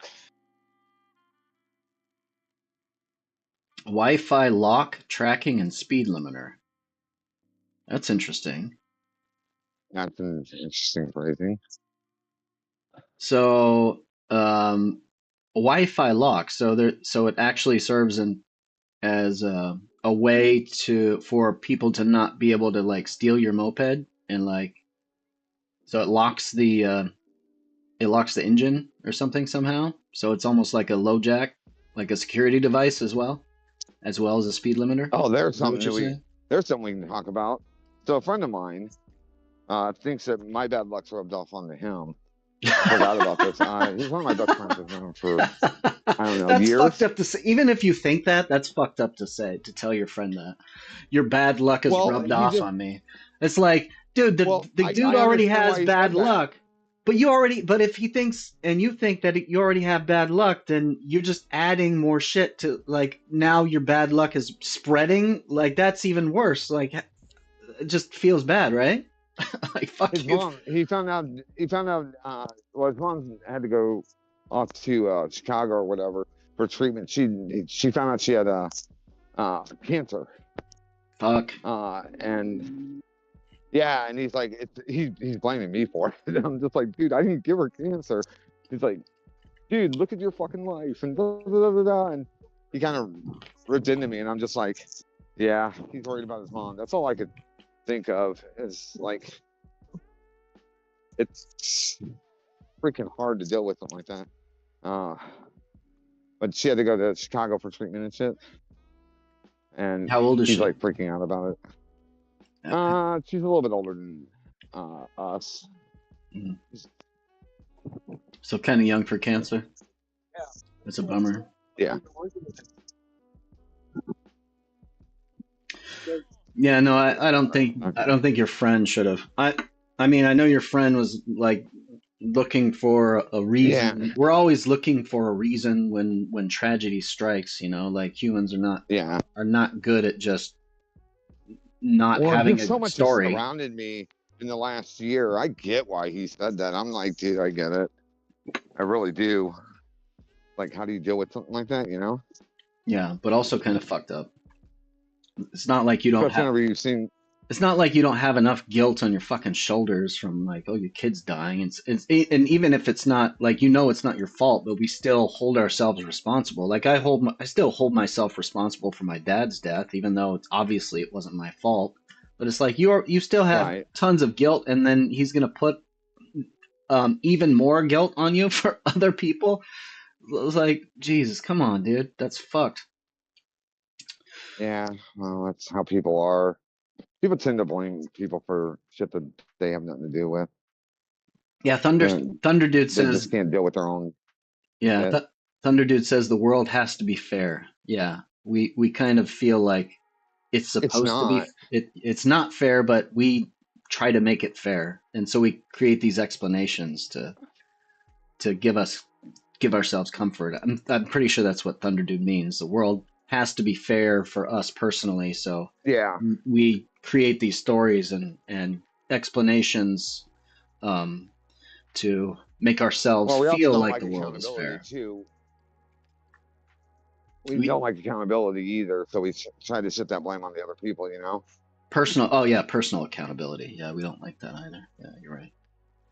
Yeah, we like other people to be held accountable. We just don't want ourselves to be held accountable. Yeah. Yeah. We blame everybody but ourselves for everything. And you know me, I do the exact opposite. I blame myself for everything. Yeah, I kind of. Well, I don't know. I just feel like Like what? in the moment, like when I'm in my room just thinking, when I'm stuck in my head, I don't blame anyone else for anything. I put all of the world's problems I blame myself for. But when I'm out in the world and I'm like upset about something and there's other people around and I just get frustrated, then I tend to that's when my actions come out as if I'm like blaming other people. So there's this weird there's two different ways. Sometimes we behave sort of automatically and we act like we're blaming other people because we don't want to deal with those feelings in that moment. But then it's like Yeah. once we get kind of in our own space and there's no one else but ourselves, then it's like it bounces off the wall and comes back towards us or something. It's like if there's no one else to project our shit onto, then it comes back around and we can't Yeah, help I but tend to hold ourselves blame accountable. everything on me. Yeah, and I do that myself a lot. Yeah, Yeah. like who else is there to blame? Yeah, that's how I feel. Let's see. I think Interesting the burden thing. on a little too much. Well, as we think about that, let me introduce another thought. The thought Okay. is barbecued pigeon. Have you ever had barbecued You pigeon? had it. You had that in Vietnam, didn't you? Yeah, yeah, I had barbecued pigeon. Well, how was it? How was it? It was. I mean, the flavor was okay. It was just very, very scrawny. There was very little meat on this thing. I was like, why even bother? This is just. I mean, you really had to, pick through these very delicate bones and just tiny amounts That was of meat on yeah, it. Just like, dude, is yeah. it even worth it at this point? Pigeons are kind of hard to catch, aren't they? Or it feels like they. Uh, Eh. I actually think that would be pretty easy. We've domesticated them to a certain extent. Just throw some seeds down, and a lot of them show up. Think about it. Thunder Dude has a pigeon pie. Really? Is it like a chicken pot pie? What do you put in a pigeon pie, Thunder Dude? I also had frog. I had a lot of Well, like frog's weird. not bad. Frog's not bad. Yeah, I had jumbo frog's legs before. These were just tiny little frogs, and also had very very little meat. It was hard, and they kind of taste like chicken too. Yeah, they're not bad, Right. but yeah. At first I was like, dude, I'm just gonna eat the bones and everything because they were so small and it was so hard to like pick all the meat off. And then so I put the entire thing in my mouth and just started crunching on it. I was like, I can do this. I can get through this. And then I was like, nah, I Oh, probably shouldn't be eating bone. So I kind of had to spit it out. so I want to sometime this week play a game with you. Okay. 99 Nights in the Forest. It's a horror game, and it's on Roblox, but it's not your typical Roblox game. It's on you can AFK, but I don't like the AFK aspect of it. People are lame on that game. It's finding the glitches and stuff, and they try to exploit them to hell. Yeah. But I actually really like the game. I've become kind of addicted to it. All right. Yeah, we should play it. Let's do it. Yeah, I think you would like it.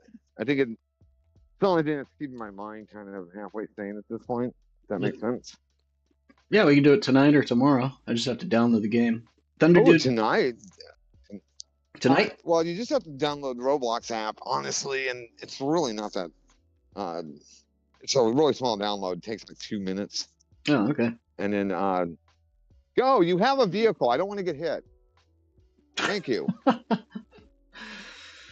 So Bass. She pulled right towards me. Yeah. She pulled right towards me and just stopped, and the lights in my eyes. It's like, no, go. Bastia pie. I am terrified of cars at this point. Yeah, well, you ought to be. Moroccan chicken pie. Oh, I've had Moroccan chicken, not pie, but Moroccan chicken. Pastia or Bastia? Bastia. Hey, run over to the Pastia. It looks like it's spelled two ways. One with a P and two L's, and one with a B and one L. Interesting. Well, This looks good. does look good.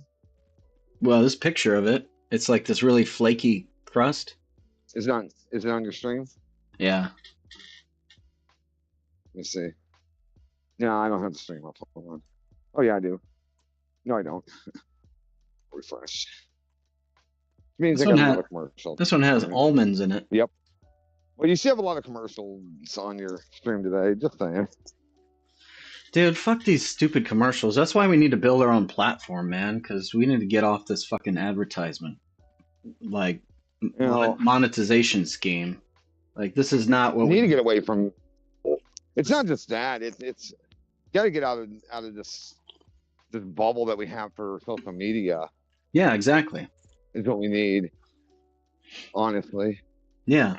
social media controls too much narrative and only supports certain people. What the hell? Oh, okay. I'm like, why is every car driving towards me today? Did someone paint a target on your back? Dude, it's me. Would you like to send this You know recipe my- to yourself? No thanks. No, why would you do that? You can look. You're looking at it. Yeah. I'm already looking at it. Seriously. Ah, yes. Nature. Beautiful nature. Waterfalls, scenery. Guide to build own platform. Step 1, destroy Google. Step 2, deploy platform. You Yeah. literally have to do that. Google and Amazon, those are the two biggest competitors out there. Well, that's the thing. You have to destroy it. You have to undermine it, but you can't literally break it. You just have Destroy it. You just have to make it irrelevant, right? Like you have to. Your Do whatever platform they're has doing better. Yeah, your platform has to be so much more performant or intriguing, or that it makes the other technology irrelevant. Absolutely. And that's a tall. But that's so hard to do. I know that's a tall Yeah. order. That's a tall order, man. Because the amount of work that they put in to stay at the top. I mean, and I'm not just talking pushing the tech, because they don't really do that anymore. What they do now is they undermine their competition. Right? Yeah. And they You have just buy something they're it, interested. buy up They'll patents, buy buy up it software. up really super cheap Yeah. and make it disappear, or incorporate it, one of the two. Yeah. If it can be incorporated easily and at a low cost, they'll do that. If it can't be, they'll just get rid of it. Yeah. Doesn't matter how much better it is than theirs. If it doesn't work in their existing framework, it's gone. Yeah, that's why we gotta. know? That's why we gotta start a secret society, a social media secret society, right? Where it's like, Oh my lord! your identity becomes part of that thing, so that, like you can't sell out. It can't. It has to be a distributed a network, like ownership and open source somehow, Thanks. so that one person Yeah, can't something like that. sell it out to Google. Nitro Gold has a question. Right. He asks, "Do you think the What? human race is overpopulated?" No. I think yes. So Why? this is my answer. So the world, the natural world Actually, let's do this. supports. You explain why, and I'll explain why I think the opposite. How about that? Yeah, that's what I'm doing. So Okay. so check it You out. Before the advent of industrial fertilizer, The Mm-hmm. world, the natural food stores and just, normal agriculture that doesn't use these artificial fertilizers could only support Mm-hmm. about a third of what the population is right now. And it wasn't until the discovery of this technology that made it possible for us to really start mass producing the amount of food that is required to sustain the world's current population. And those industrial processes are not regenerative. So we're kind of pulling out a lot of money from the bank, That's not right? true. Right now, That's not true. no, they aren't. Like that process is not completely regenerative, right? Like you totally Yes. demineralize the soil, like you just completely. Yeah, but those minerals can be the minerals can absolutely be put back in. That's a myth. Not easily, right? It takes a long time. It takes natural it takes a processes. year. Well, natural process is different than what we do today. That's why I would argue that we're not overpopulated. We're not overpopulated go on. because we're not overpopulated for what the world has to provide right now, but the amount of trash and non-restorative processes that we are creating as our population has blossomed in this way is starting to like take its toll on the natural world. And so so all of the pollution, all of the dirty exports, all of the nasty side effects I of have a all of the question. I have a processes. question. What species do you think produces the most waste? Humans. Waste No, is not even waste. close. Yeah. Hold on. Waste is not a natural concept. There is no such thing in the natural world. Humans invented waste. So by definition, humans are the only ones that are creating waste. We developed a concept. What By waste and unneeded it's a why don't we simplify it to what we think waste is? Yeah, and basically what natural something that's process not useful. creates waste? A natural process is not incorporated into the species that's producing its environment. It's not natural and it has no use other than to just be pushed off to the side. How about Okay. we put it that way? Okay. So give some other examples. Ants would by far produces more waste than any other species on the planet, and not by a little bit, by a huge margin. In what's the form of that? The waste. They're bio waste. Their poop? Yeah. That's fertilizer. That's not waste. Well, but they don't use it as fertilizer. That's the thing. They don't use it as yeah, but fertilizer. Plus, the bodies they just throw and let it decay away, and all it's used for is heat.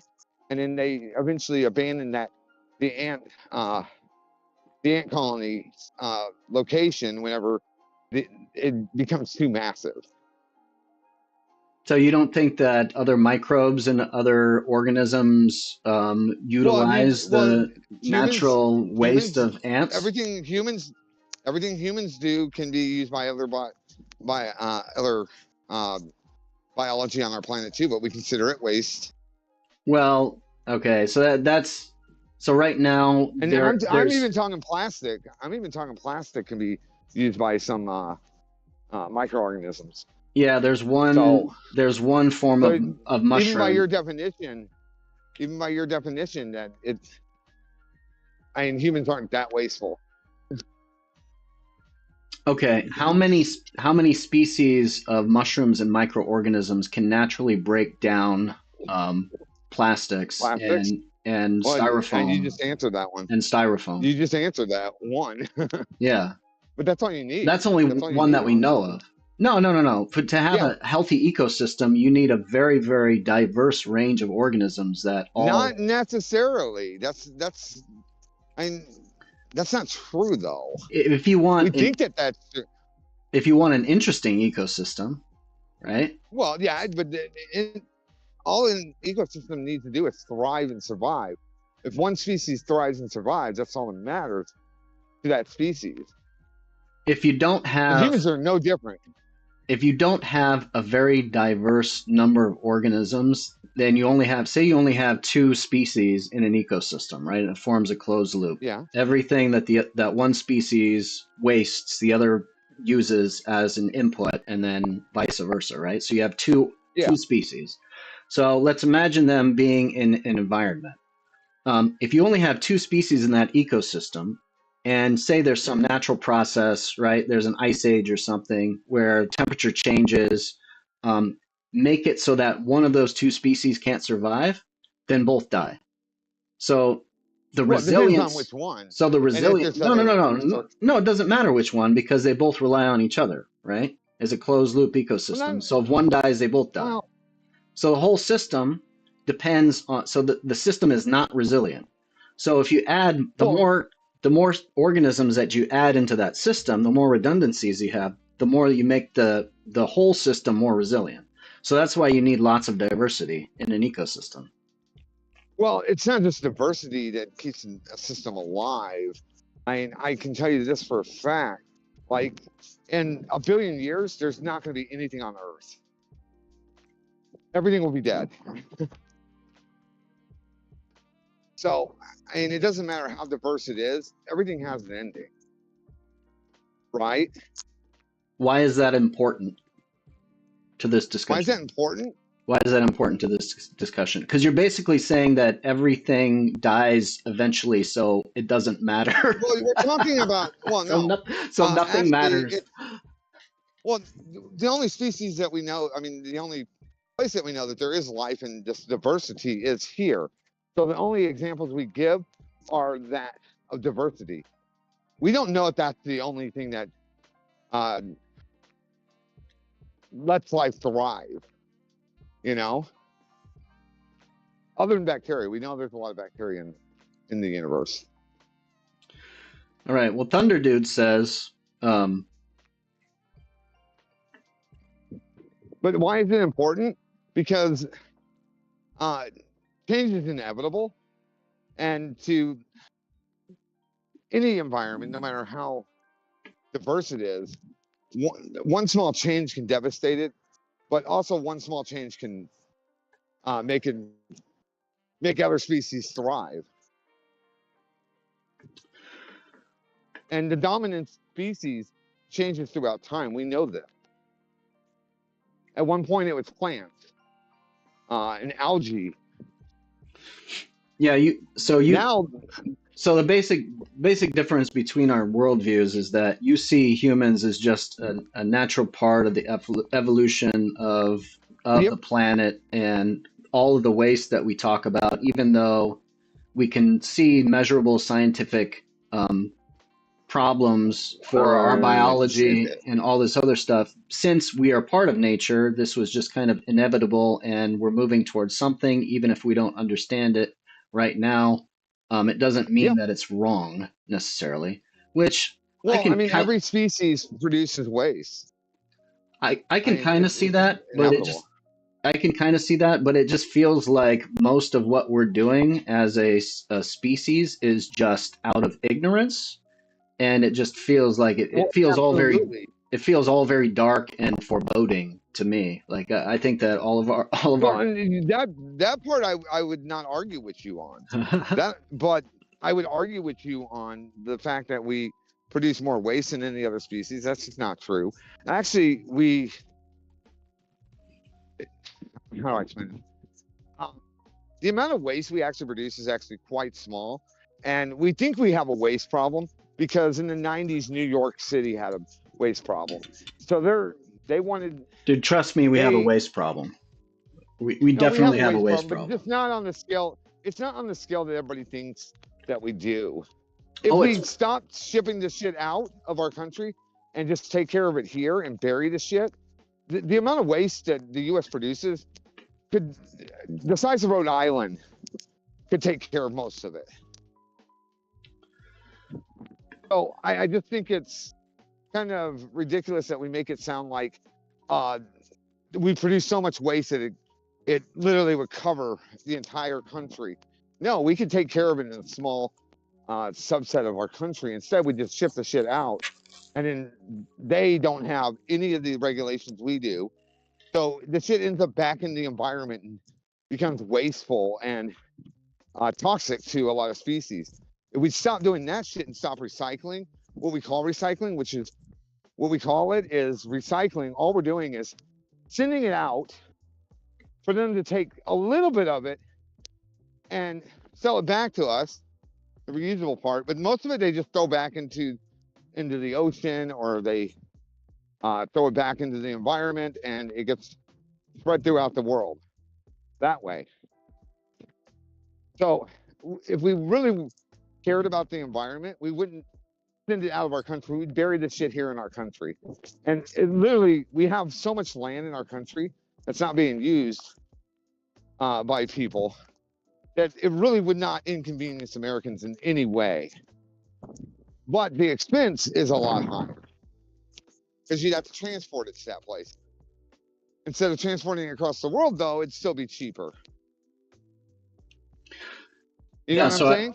Yeah, so you agree that we have a waste problem, and it's the way that we manage our waste that's the main problem, and also the amount the outsourcing of it that I consider the problem. Don't you think though that one of the other main problems is just the amount of actual waste that we create? Just because I mean, no, it's a whole thing, like the whole idea of planned obsolescence. Right? This is part of our manufacturing process and the way that we release phones and chipsets and our whole like philosophy towards products, right? We build products cheaply so that they have to be replaced at some point. I mean, there's and this is like, there's even like hard drives, right? Like computer hard drives. Yep. You can engineer the hard drive so that it stops working after a set amount of cycles, right? And they do this. And there's been like lawsuits of companies that do this. So you could make the hard drive last twice as long, but you put something in sort of the machine code to tell it to stop working after a certain number of cycles so that people have to buy a new one after so long. So Apple is notorious for that. So Compaq is notorious for that. Yeah. But that whole like psychological that whole mentality is built into our culture now, and we're creating tons of waste that is completely unnecessary, right? Just because it's good for business. So I think that producing all that extra waste is one part of the equation, and then the second part, which I think you rightfully identify, is how do we manage the waste after we have it? Definitely not exporting it overseas and then having 5-year-old children that are looking for precious metals from computer parts and then are getting tetanus from sifting through all this shit. But we definitely have a pollution problem. I mean, I was in Vietnam, man. There's just trash. Yeah, we have everywhere. now that's a different topic. Do we have a pollution problem? My answer to that is the exact opposite. We have a hellacious pollution problem, not in the United States, but worldwide. The U.S. produces the least amount of, one of the least amount of pollutions in the world. I wouldn't say we're the least, but compared to, we're not even in the top 10 for pollution. It's because we over-regulate the fuck out of our country, right? But the world, absolutely has a pollution problem. Look at China, look at Shanghai, look at fucking Japan. And if you want to look at the U.S., L.A. But L.A. is, I consider, an outlier for the U.S. because the majority of the U.S. is not like that, and that's actually gotten better over the last few years too. So over the last decade, they now overregulate the hell out of that. Let's bring chat into this and see what chat's saying. So Nitro still wants to talk a little bit about overpopulation and how could we know if it's overpopulated based on common knowledge. How would you get to that position? Well, if we wanted to decrease the human population humanely, we should increase minimum wage slowly. Increased cost is decreased revenues and overall GDP, thus less employment ensures a decreasing population. Actually, I think that increases population. We should Studies have increase shown. minimum wage slowly. Increased costs is decreased revenues and overall GDP. Thus, What they less find employment is ensures decreasing population. well, what they found out is the worse the country does financially, the more entertainment the people in those countries seek out. So look at the U.S. Anytime we've had a market crash or whatever, we actually spend more on entertainment, but we also produce more babies in those times too, which is, you would think it'd be the opposite. But the reason for that is because there's not famine. Famine actually is what makes species decrease in size, but we don't have a famine problem. We don't have a food production problem. So we don't ever really decrease. What ends up happening is we see an explosion because people can't afford to do anything. So what do? We fuck each other. Yeah, I don't think this is a straightforward like. Well, Yeah, that's what the I think studies there's have too many. found. That's No, I'm not. what the studies have found. I'm talking about Nitro Gold's his Oh, comparison okay. between just GDP and population. I think there's a few more factors involved. Oh, there's a lot more factors involved. But The yeah, system's quite complex. Yeah. I mean, education, raising. I think one of the things that would help increase minimum wage slowly. I think that would probably help a little bit. Also, education, right? Because then usually, Education is actually what's causing the decline in birth rates right now. Yeah. Is what most so increase education. sociologists think. Yeah. Yeah, I don't know. Does job creation, does that actually lower population, having less jobs? If AI takes a bunch of jobs, is that gonna? I don't know if that's gonna have much of an effect on overall population, to be honest. No. Yeah, as long as we have enough food to go around. Food and entertainment. If you don't have those two things, people will fuck. And that's all they'll do. All right. That's so Humans are simple. Bear says, be careful in your analysis not to fall into the naturalistic fallacy. Remind me of what that is, Bear. Because I remember this was when I was talking about, well, humans are just a natural species, so waste, therefore, is by definition a natural part of what we do because we're part of nature. Is that the naturalistic fallacy? Is that what you meant?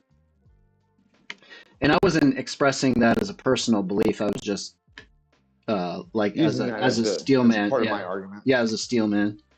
Thunder Dude says GDP reflects the total value of work performed in an economy, which is ultimately enabled by energy consumption, meaning less waste. Translate directly to becoming poorer. But the poor doesn't mean that the civilization collapses.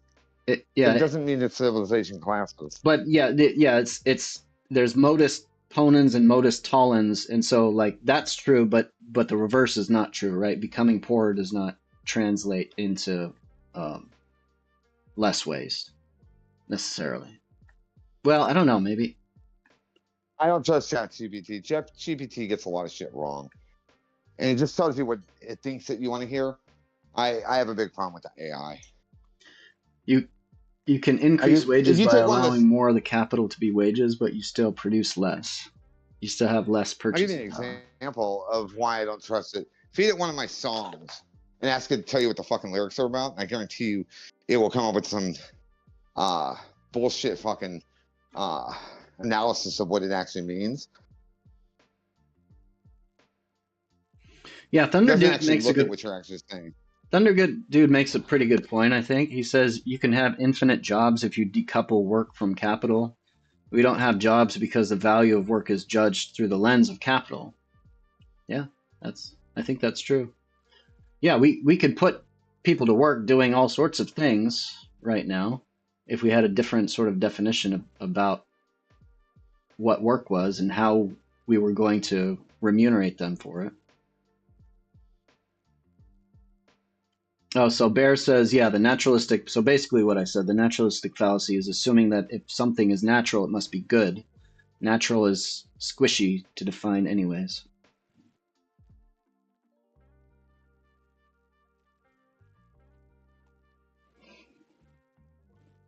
And how do you define good? And that's a relative term, too. Defining natural as good, and then good as, well, good for who?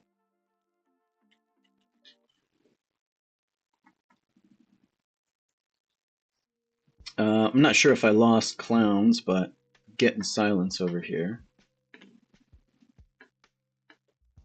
Um, yeah, it'd be great. It'd be great to sort of recruit. See, this is what I think that is going to happen. Sorry about that. Yeah. Thunder Dude says Go on. death is very natural. You're right, Thunder Dude. Death is very natural. Maybe it's good too. Maybe actually death is good. I would argue if you look at the universe, life is very unusual. Life It's is very rare. unusual? Yeah, I wouldn't say life is natural. Really? If you look at the rest of the universe, the rest of the universe is lifeless. It looks like there's almost no life anywhere. Yeah, but why And would it looks you? like it's trying to kill. Sure, And sure. it looks like it's trying to kill it. And Well, it literally looks like it's trying to kill it too. It's trying to eradicate it. but wouldn't you say it's just less probable, but not, that doesn't really mean it's natural or unnatural. It's just a probability thing. Like low probability agree. low probability events are just as natural as common High probability. high probability Yeah, events. I agree. I agree, but I would say it's very unnatural if you look at the rest of the universe. Because the rest of the universe seems like it's literally trying to destroy anything organic. So Yeah, it's I would say interesting. that that's more of unnatural than life itself. So if you want the natural state of everything, it would be a dead planet that's just being bombarded with radiation. That would be the natural state of almost every other planet that we know of. So even when there's water or whatever, we don't know where life is. We look at stuff and say, "Oh, there's water there. There might be life there." Might, but we've never seen any indicators that there is life. Well, can't So you do like spectral analysis of different atmospheres of planets that are pretty far away and like just the we, but complex those are still composition of but elements those and are stuff? still, but that's still guesses. That's still a guess, Sure, nonetheless. It's an sure. educated guess, yes, but doesn't mean that there is organic life or any species out there like anything on Earth. We've seen no indication of that. Well, it's kind of like, yeah, you're right. It's a correlation. It's not necessarily causation, but it's the same thing that we do, Mm-hmm. like we put an EEG on a person's scalp and we see that there's all of these electromagnetic fluctuations and wavelengths that you can measure. And so we assume that they're conscious or they're having some sort of conscious experience.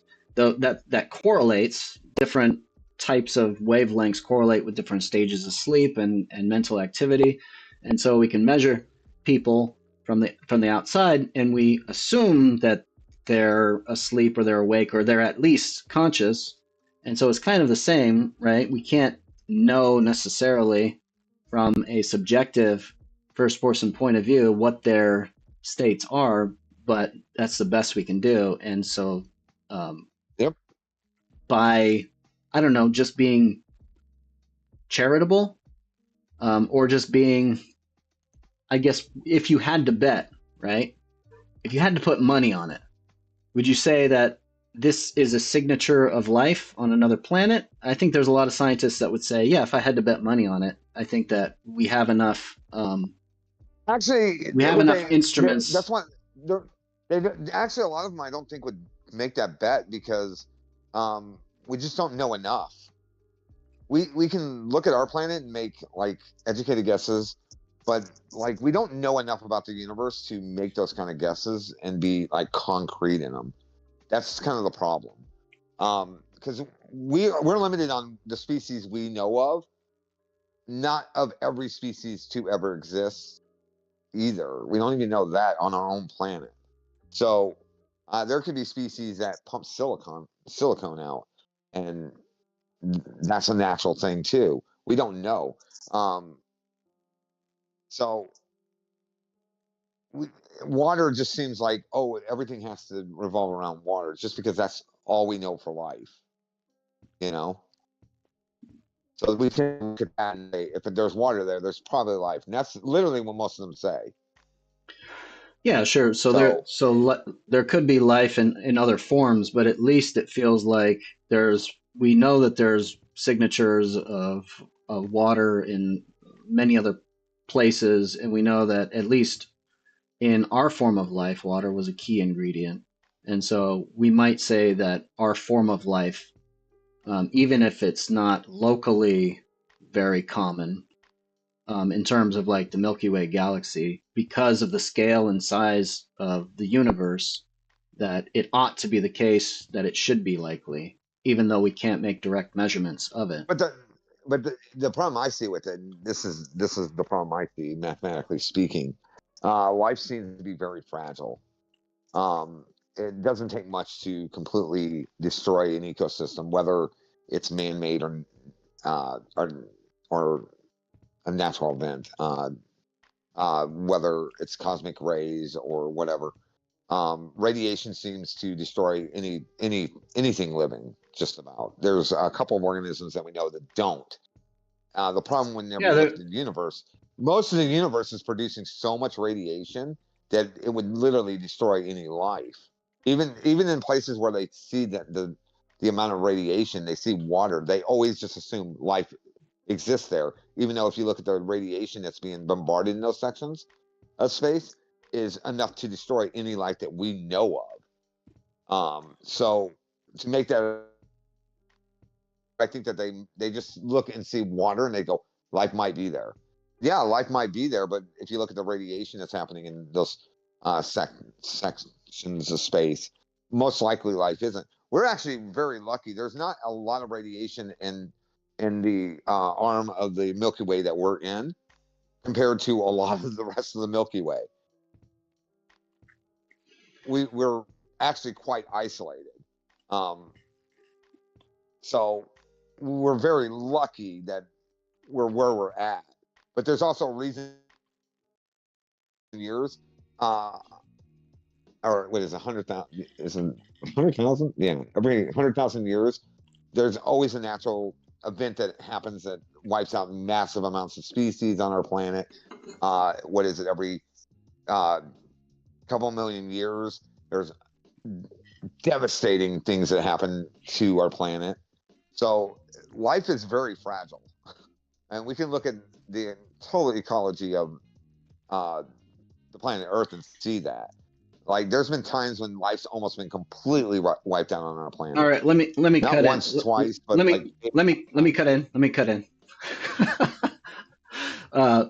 Thank you. That was interesting, but um, yeah, let's get Chad in here because you're making this argument about life being fragile, and while I think that's true, if you frame it in a certain way, if you just think about life in general as being fragile, you see that it still exists. You see that it survives multiple extinction level events, right, on Earth. So even though maybe 99% of all species die off in one of these massive extinction events on Earth, you see it sort of bounce back.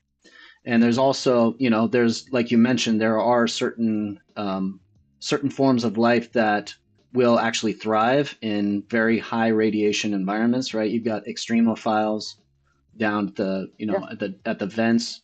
There's even people that talk about, and like Chernobyl, you look at nuclear disasters at Chernobyl, and scientists thought that life would not return there for 100,000 years or something like that, that something shows how crazy. ignorant we are. Yeah, And yeah.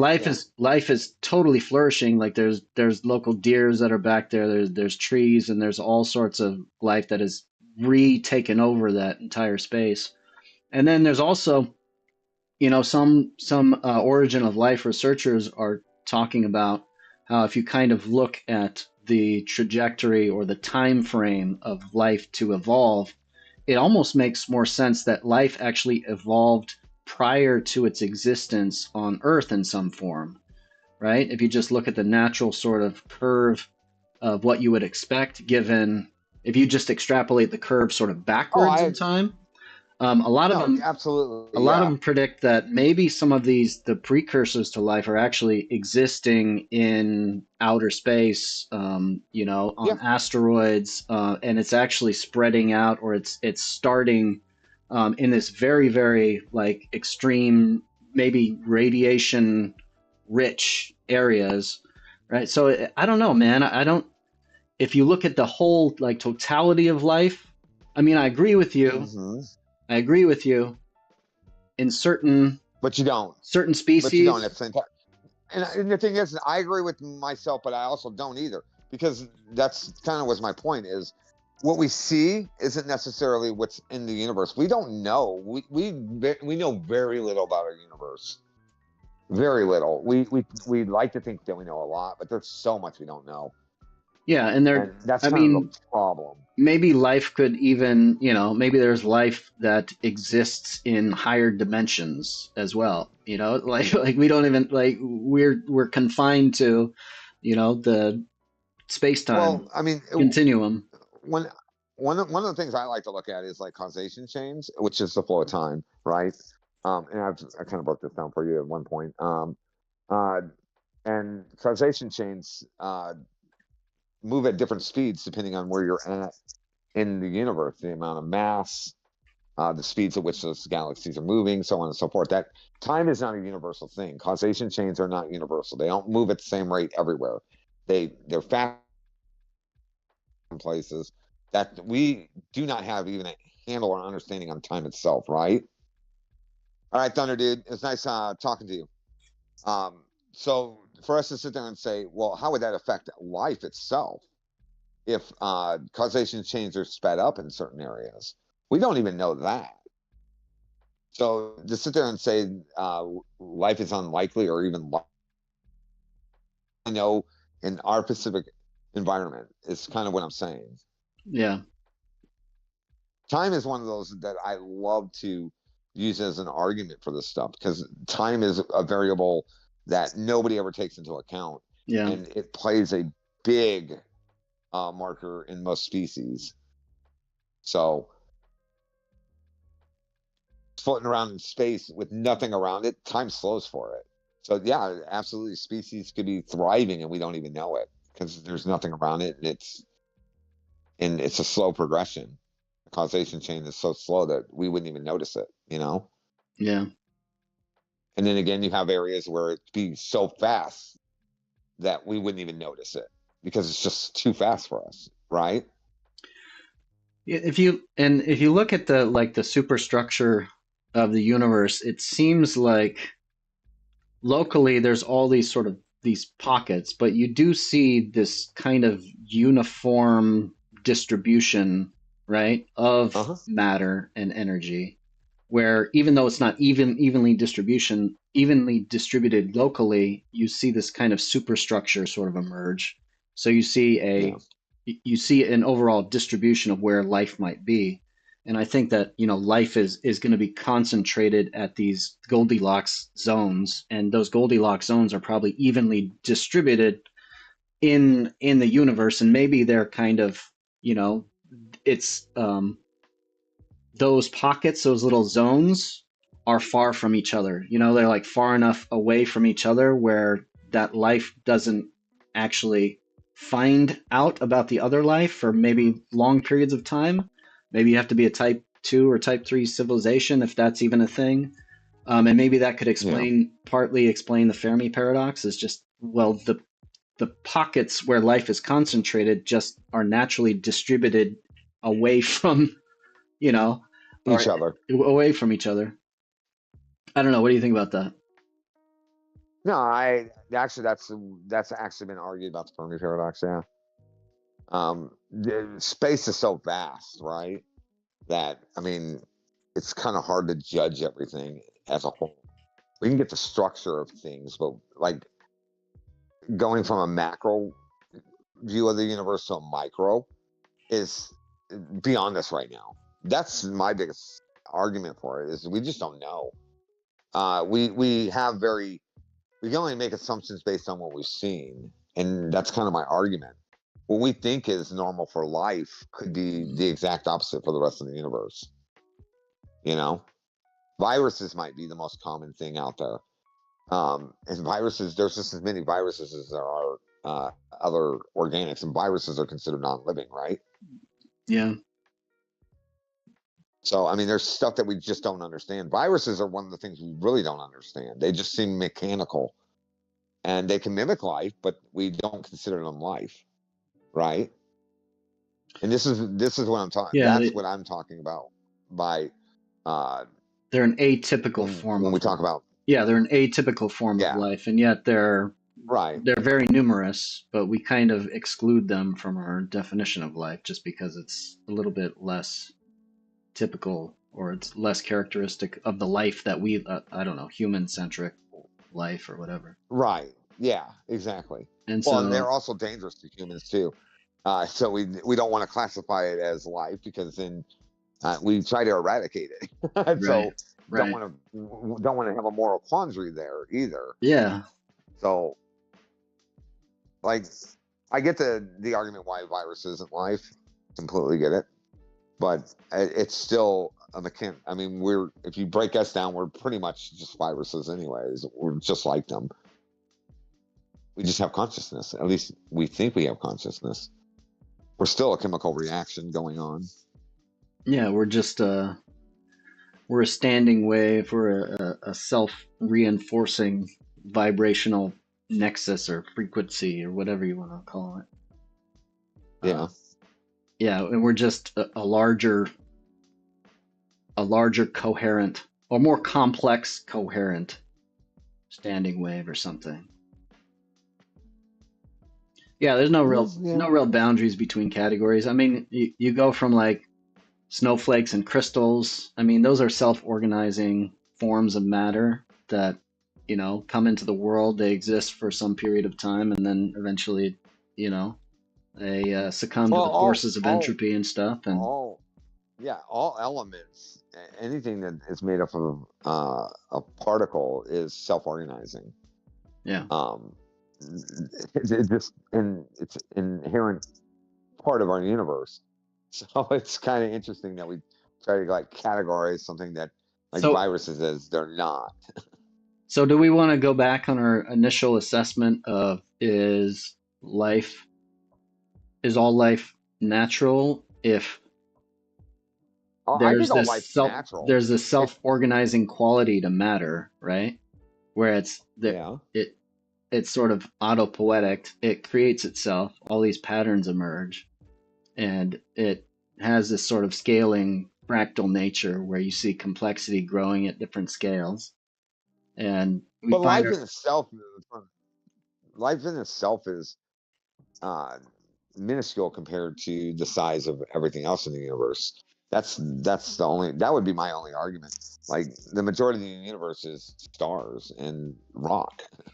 So you're just saying, and they're byproducts of stars. You're just saying because of the proportion of life compared to things that we considered non-life, it's just And we made the correction. It's not that it's natural or unnatural. It's just improbable.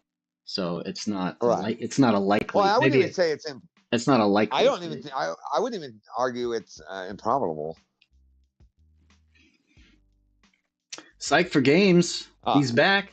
Hope vacation was great. What's up, Psych for Games? Yeah, you want to fill him in? Yeah, fill him in.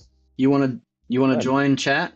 We've been meaning to talk to you for a while live. So now's your time to shine. I got to take a quick restroom break, and I've got another hour. So if you want to jump on Discord and talk with Clowns and I, we've just been going, talking about the Fermi paradox and the origins of life and other potential forms of it. But we've been talking about other things today. We've been talking about pollution, overpopulation, trying to define these things. We've been talking about Christmas and holidays and the sort of Christmas being exported all over the world, including Vietnam, where I was for 2 weeks. I was just totally different place, kind of culture shock when I went over there, but there's still this meme, this Christmas meme that refuses to die that's kind of infected every part of the globe, and you still hear Mariah Carey and like This Christmas being played on the radios in malls and restaurants over there. It's just kind of funny, especially given the tropical climate and the palm trees. Um, anyways, I'm gonna be right back. Tell me what you want to talk about. Psyched for games and And clown. I'm still here, so I Yeah, can watch clowns. and Think of something, react. And and I'll be right back, man. yeah, absolutely. What do you want to talk about, Psych?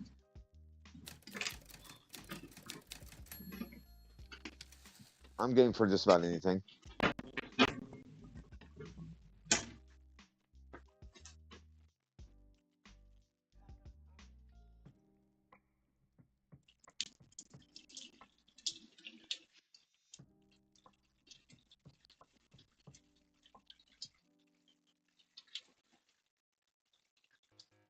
Uh, anything of interest? Well, I know you want to know how his trip went, and from what I can tell, it went pretty good. I'll let him elaborate on it more. Um, Me, I've kind of been chief, not in the best of places. I'm doing okay though. I think not really, but I'm doing okay.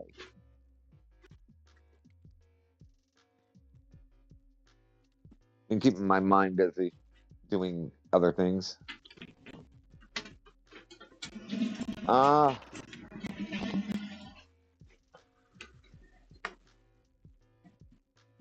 oh, I don't know if you know much about what's happened to me over the last year.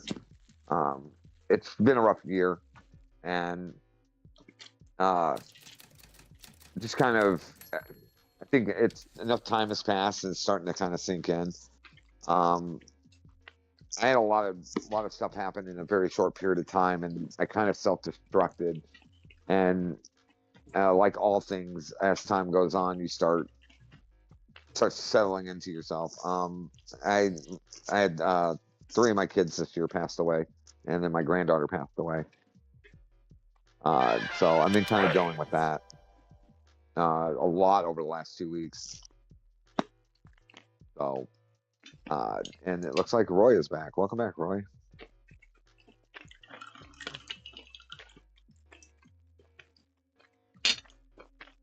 And I kind of have my ups and downs. Wait, can you hear me, Roy? Yeah. Sorry, I just had a mouthful of Nope. I caramel saw you sit caramel down. I wasn't milk sure. chocolate. Yeah, and that's kind of what it is. This is the first Christmas in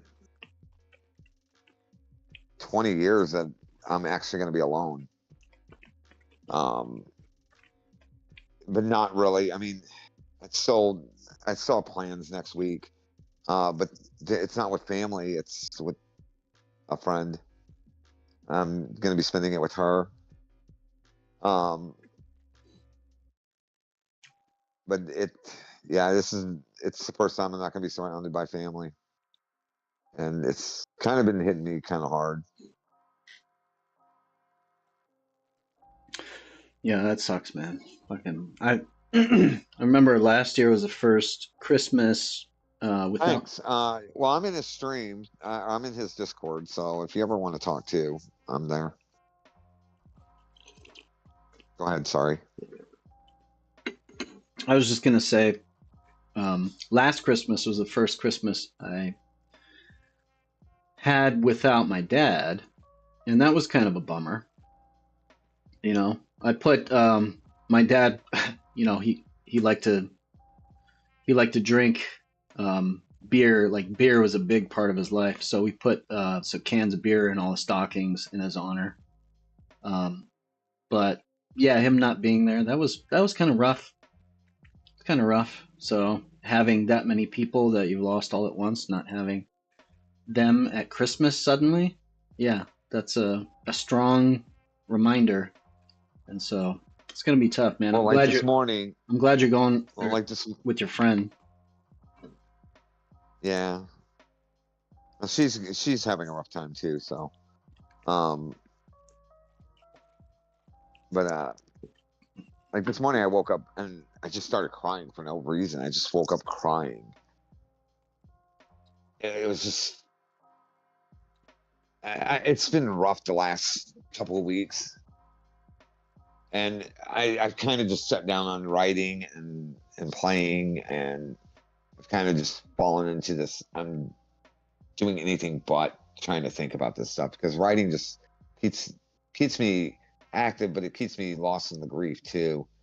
But it also doesn't let the grief overwhelm me, and I think that's kind of my problem right now. Yeah.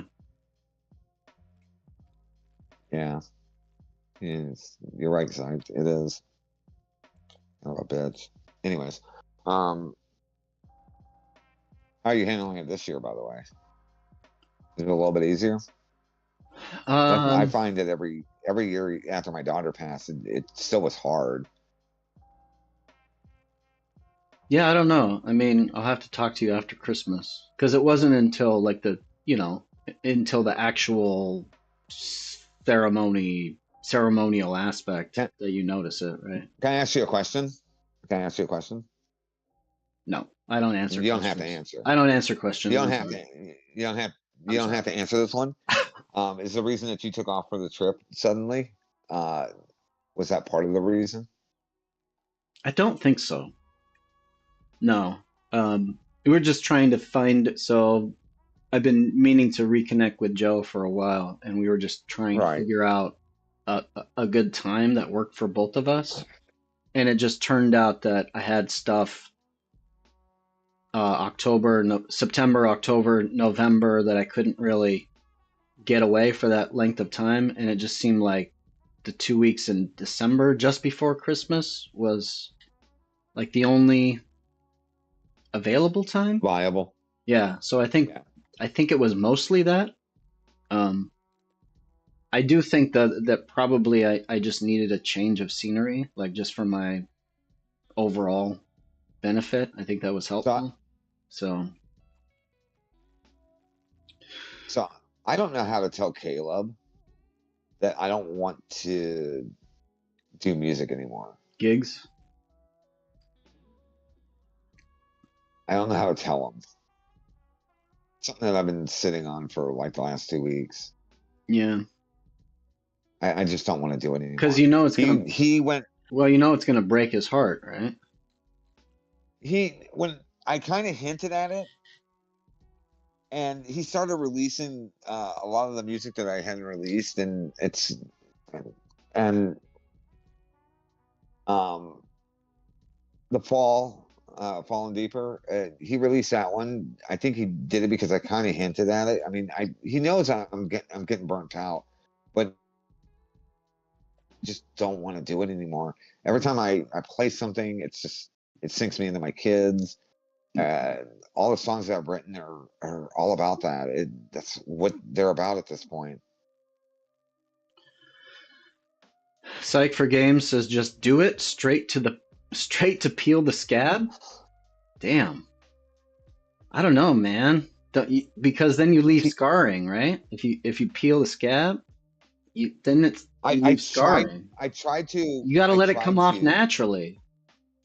I tried to, and he literally he broke down. Breakdown. He broke down. Yeah, you remember whenever I told him like 2 months ago that I was just done, and he just went fell out apart, binge drinking, and didn't respond to any of your calls, and yeah, it was too much of a shock to the system. Again.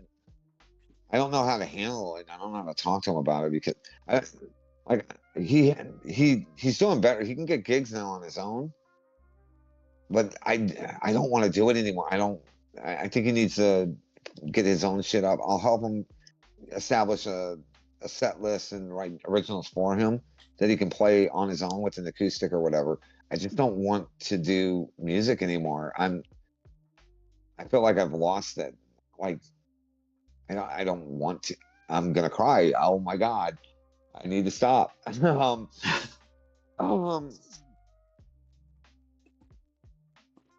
Go on. I've never heard you cry before, man. Just let it out. Yeah. No, I'm not on your screen. You missed It's all good, dude. I was crying it. yesterday. I've been overproducing on music because it's the only thing that's keeping me here, and doing it because Alex didn't want me to run down that route like I did with his brothers, and I've been trying. It's so fucking hard, and the gigging, I was doing it because it was, in a way, I was doing it for him. I don't have it in me. I never wanted to do it to begin with. I did it because of him. I don't like dealing with people anymore. It's like I hear their voices everywhere. When I'm at the bars, I feel like he's part of it, but that also makes me really sad. Like every time I do a gig, I'm breaking down crying because of it. Just gotta, I don't know, take it one step at a time, right? Just, it is what it is. I hate that saying. Yeah. I can't believe I say sometimes there's nothing else I say it too. nothing else to say. It's like the only thing that makes sense. It's like the one thing that you know to be true. It's like whatever it is, it is. It's kind of like Descartes, I guess, right? It's like, well, I don't know anything except that I'm thinking something. I'm a thinking thing, or I think that I'm thinking, so I must be thinking something. So there must be, it must be whatever it is that thing, whatever that thing is, even if we can't see it. Like the only thing that's kept me going in the last 2 weeks is Maggie and eyeballs. Like literally it. Like, but I'm not writing. I'm not doing anything. I'm just kind of disconnecting from everything. Yeah, playing games. I do that. Try to escape reality. Go into a pleasant simulation where the goals are clear, the win condition is clear. Um, like there's something to keep you engaged. There's some puzzle to solve. There's some way to exercise your brain, and there's not some like NP hard uh, problem out there that you can't solve, that you're not getting any nearer to solving despite thinking about it constantly. Yeah. Yeah. Like I said, between eyeballs and Maggie, that's pretty much where my head's been at. And it's not even keeping me sane. I'm not even gonna pretend it has been. It's been a hard 2 weeks. It's been hard for them too, for sure. I have not been pleasant to be around. Yeah, it's rough, dude. When you're in pain, man, it comes out. It's like you don't mean for it to, but it's hard. It just becomes a Luckily, I have friends that understand that I'm having a rough year, yeah. and they're understanding of that. Makes But all the most difference. people aren't. I mean, most people don't give a shit. They only care about themselves. So Do you think that so luckily, I have.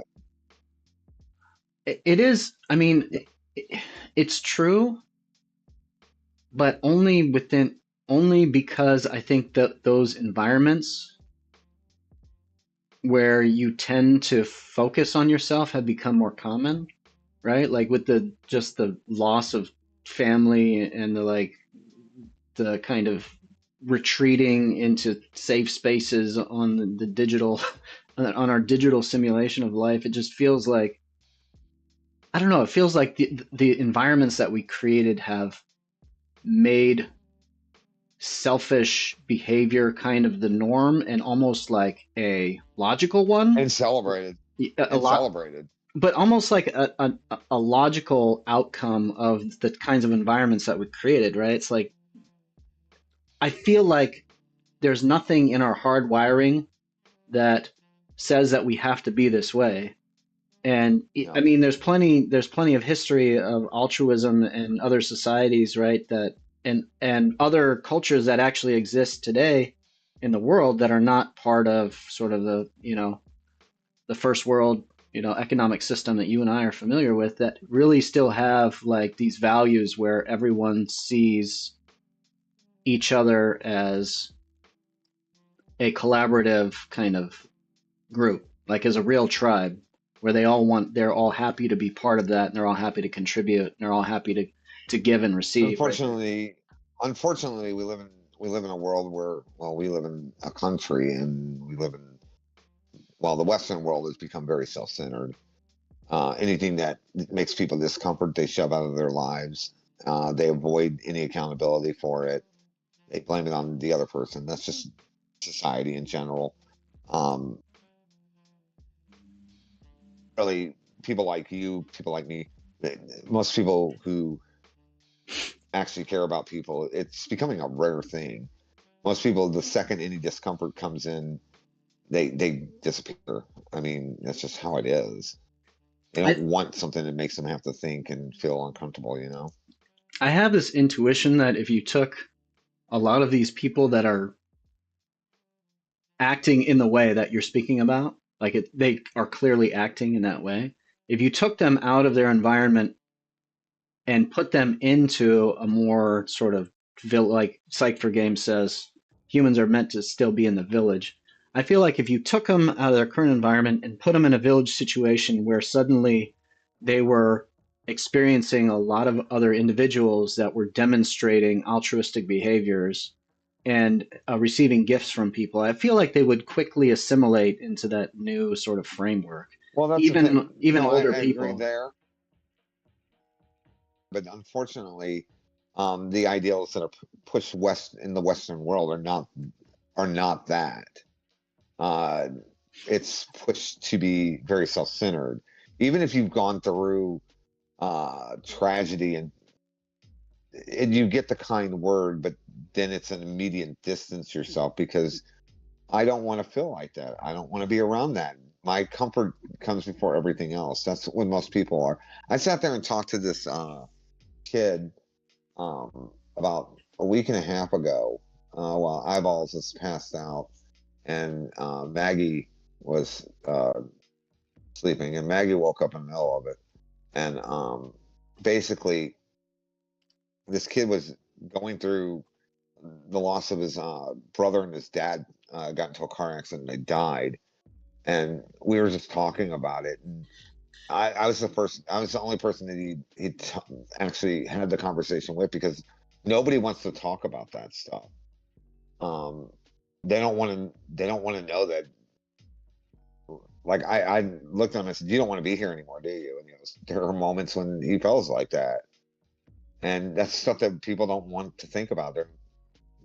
But it's true. Yeah, it's taboo, pretty much.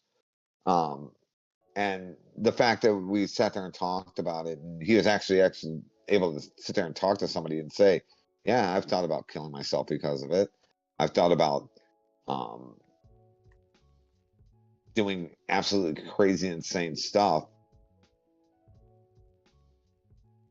but nobody's there to listen." And Yeah. I was actually sat there and talked to him and told him my experience. One of my songs, he ran across it, by the way. Um, uh, Where's the exit? no, not that one. It was actually another one. Um, it's one that actually I don't think you've heard. Oh. Um, it's called "The Day I Died." Um, he and I wrote that like a month and a half ago, and I put it in the Discord server because it was for I'd done, I did live karaoke stuff on Discord and shit. Yeah. It was in one of those, and I did it. And he asked if I'd put it in the Discord, a recording of it, and I was like, yeah, and I put it in there, and uh, that's what actually made us start talking. But it took him a while to talk to me about it. Um, and he's like he could see the pain that I was going through. And I don't normally put that kind of pain into my songs and release them out there. You know that. A lot of the stuff that dark, I usually just show it to my close friends. But I performed that one in a karaoke server, and it blew him away. The views that I got on him, nobody else really listened to it, and he kind of connected with it. And we started, and whenever I realized that's why he was listening to it, I realized that he's really thought about trying to kill himself. And it turned out that he had tried several times over the last month, and this is like a little while ago. So, but the fact that somebody understood what he was going through, it was like a relief for him. Yeah. And for me, I don't have anybody that I can honestly say knows what I'm going through, because I've lost so much so quick. You know what I mean? Right. How can anybody even relate? Okay, you lost one person. Try losing every person that you find important in your life. It's gone. How do you deal with that? It's just hard.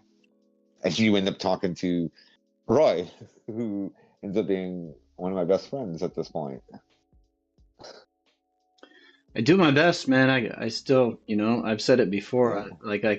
I can try to, like take the worst possible feeling that I've had in my life and just try to do some abstract multiplication, like multiplier, like times 100, but then it's just another abstract feeling. So it's like, yeah, you're right. It's like on some level, your ability to empathize only, It's limited, yeah. it's limited by the real experiences that you've actually lived through and encoded.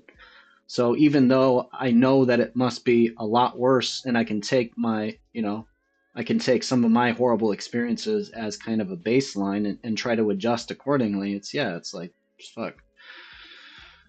But as long as how do you but you got people that are willing to listen, right? You found people that are there, and even if they can't ultimately understand the fact that they're trying and they're trying to give you support, like that's something, right? It's more than some people, yeah. So you gotta take what you can get sometimes. Yep.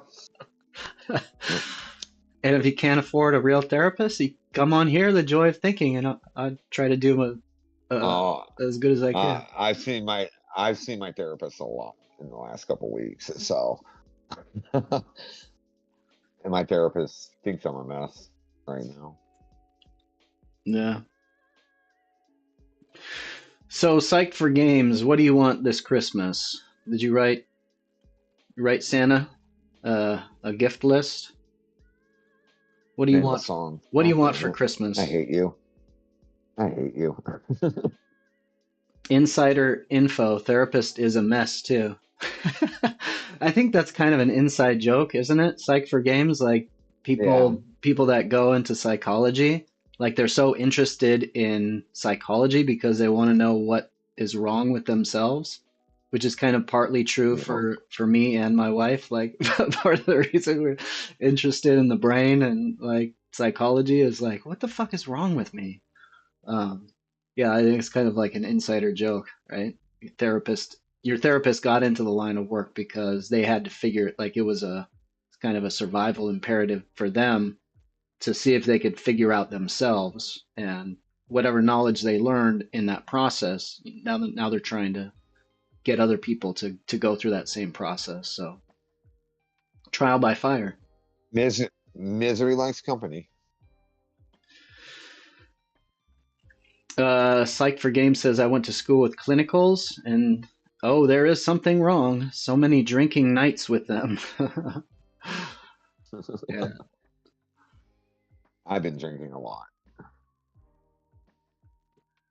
I drank a lot of beer the last 2 weeks. Joe and I, and it's just because we're like vacation mindset, right? It's like I don't normally drink a whole lot of beer, but I probably gained about 5 pounds just from beer calories the last 2 weeks. Psych for I'd Games, you probably don't get it want like anything for Christmas?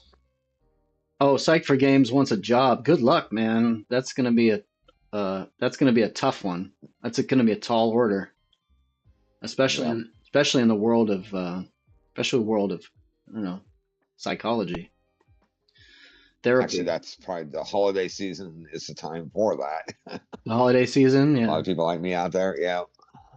yeah. There should be. I wonder, is there like a crowdsourced platform for psychologists? I know there's one for like medical information for pets, where you like go online and you can provide answers to people that have questions about, like therapy. There's probably one out there already, like a gig worker So kind how of messed up am platform I? for. I want to know how messed up they think I am. I'm a pretty fucked up It's geared for academia, not at industry. this point. Psych for I'd be a games, great academic. dude. I think you need to. I mean, just from the limited information. I mean, the fact that you're able to talk about it and like you're lucid and like you're able to keep your cool even while talking about it. I think that shows a lot of progress. So I don't think you're doing as bad as. Well, I don't know. Obviously, this is just my ignorant opinion, but it feels like Yeah. you're not as and Still like waking up crying every morning. yeah. Psych says There clowns was a ain't. period. He says you There ain't was a messed up, period man. where Isn't that good news? So that's two opinions. that's such that's a lie. That is such You're, a lie. I'm such a mess right now. you're not totally broken, man. Oh, I am more than broken. It's You all know, up. It's all up here. It's today I all went. uphill from here. So you know how I always go into Actually, that's get my pop every day, yeah. right? Today, hey, I went up and the manager he goes, "How you doing today?" And I just looked at him and I just broke down. Right, I'm like, I'm broken. I'm a broken man, and I immediately muted. I was on the call with Eyeball, and I muted. I just like totally was less like ranted for a good 2 minutes.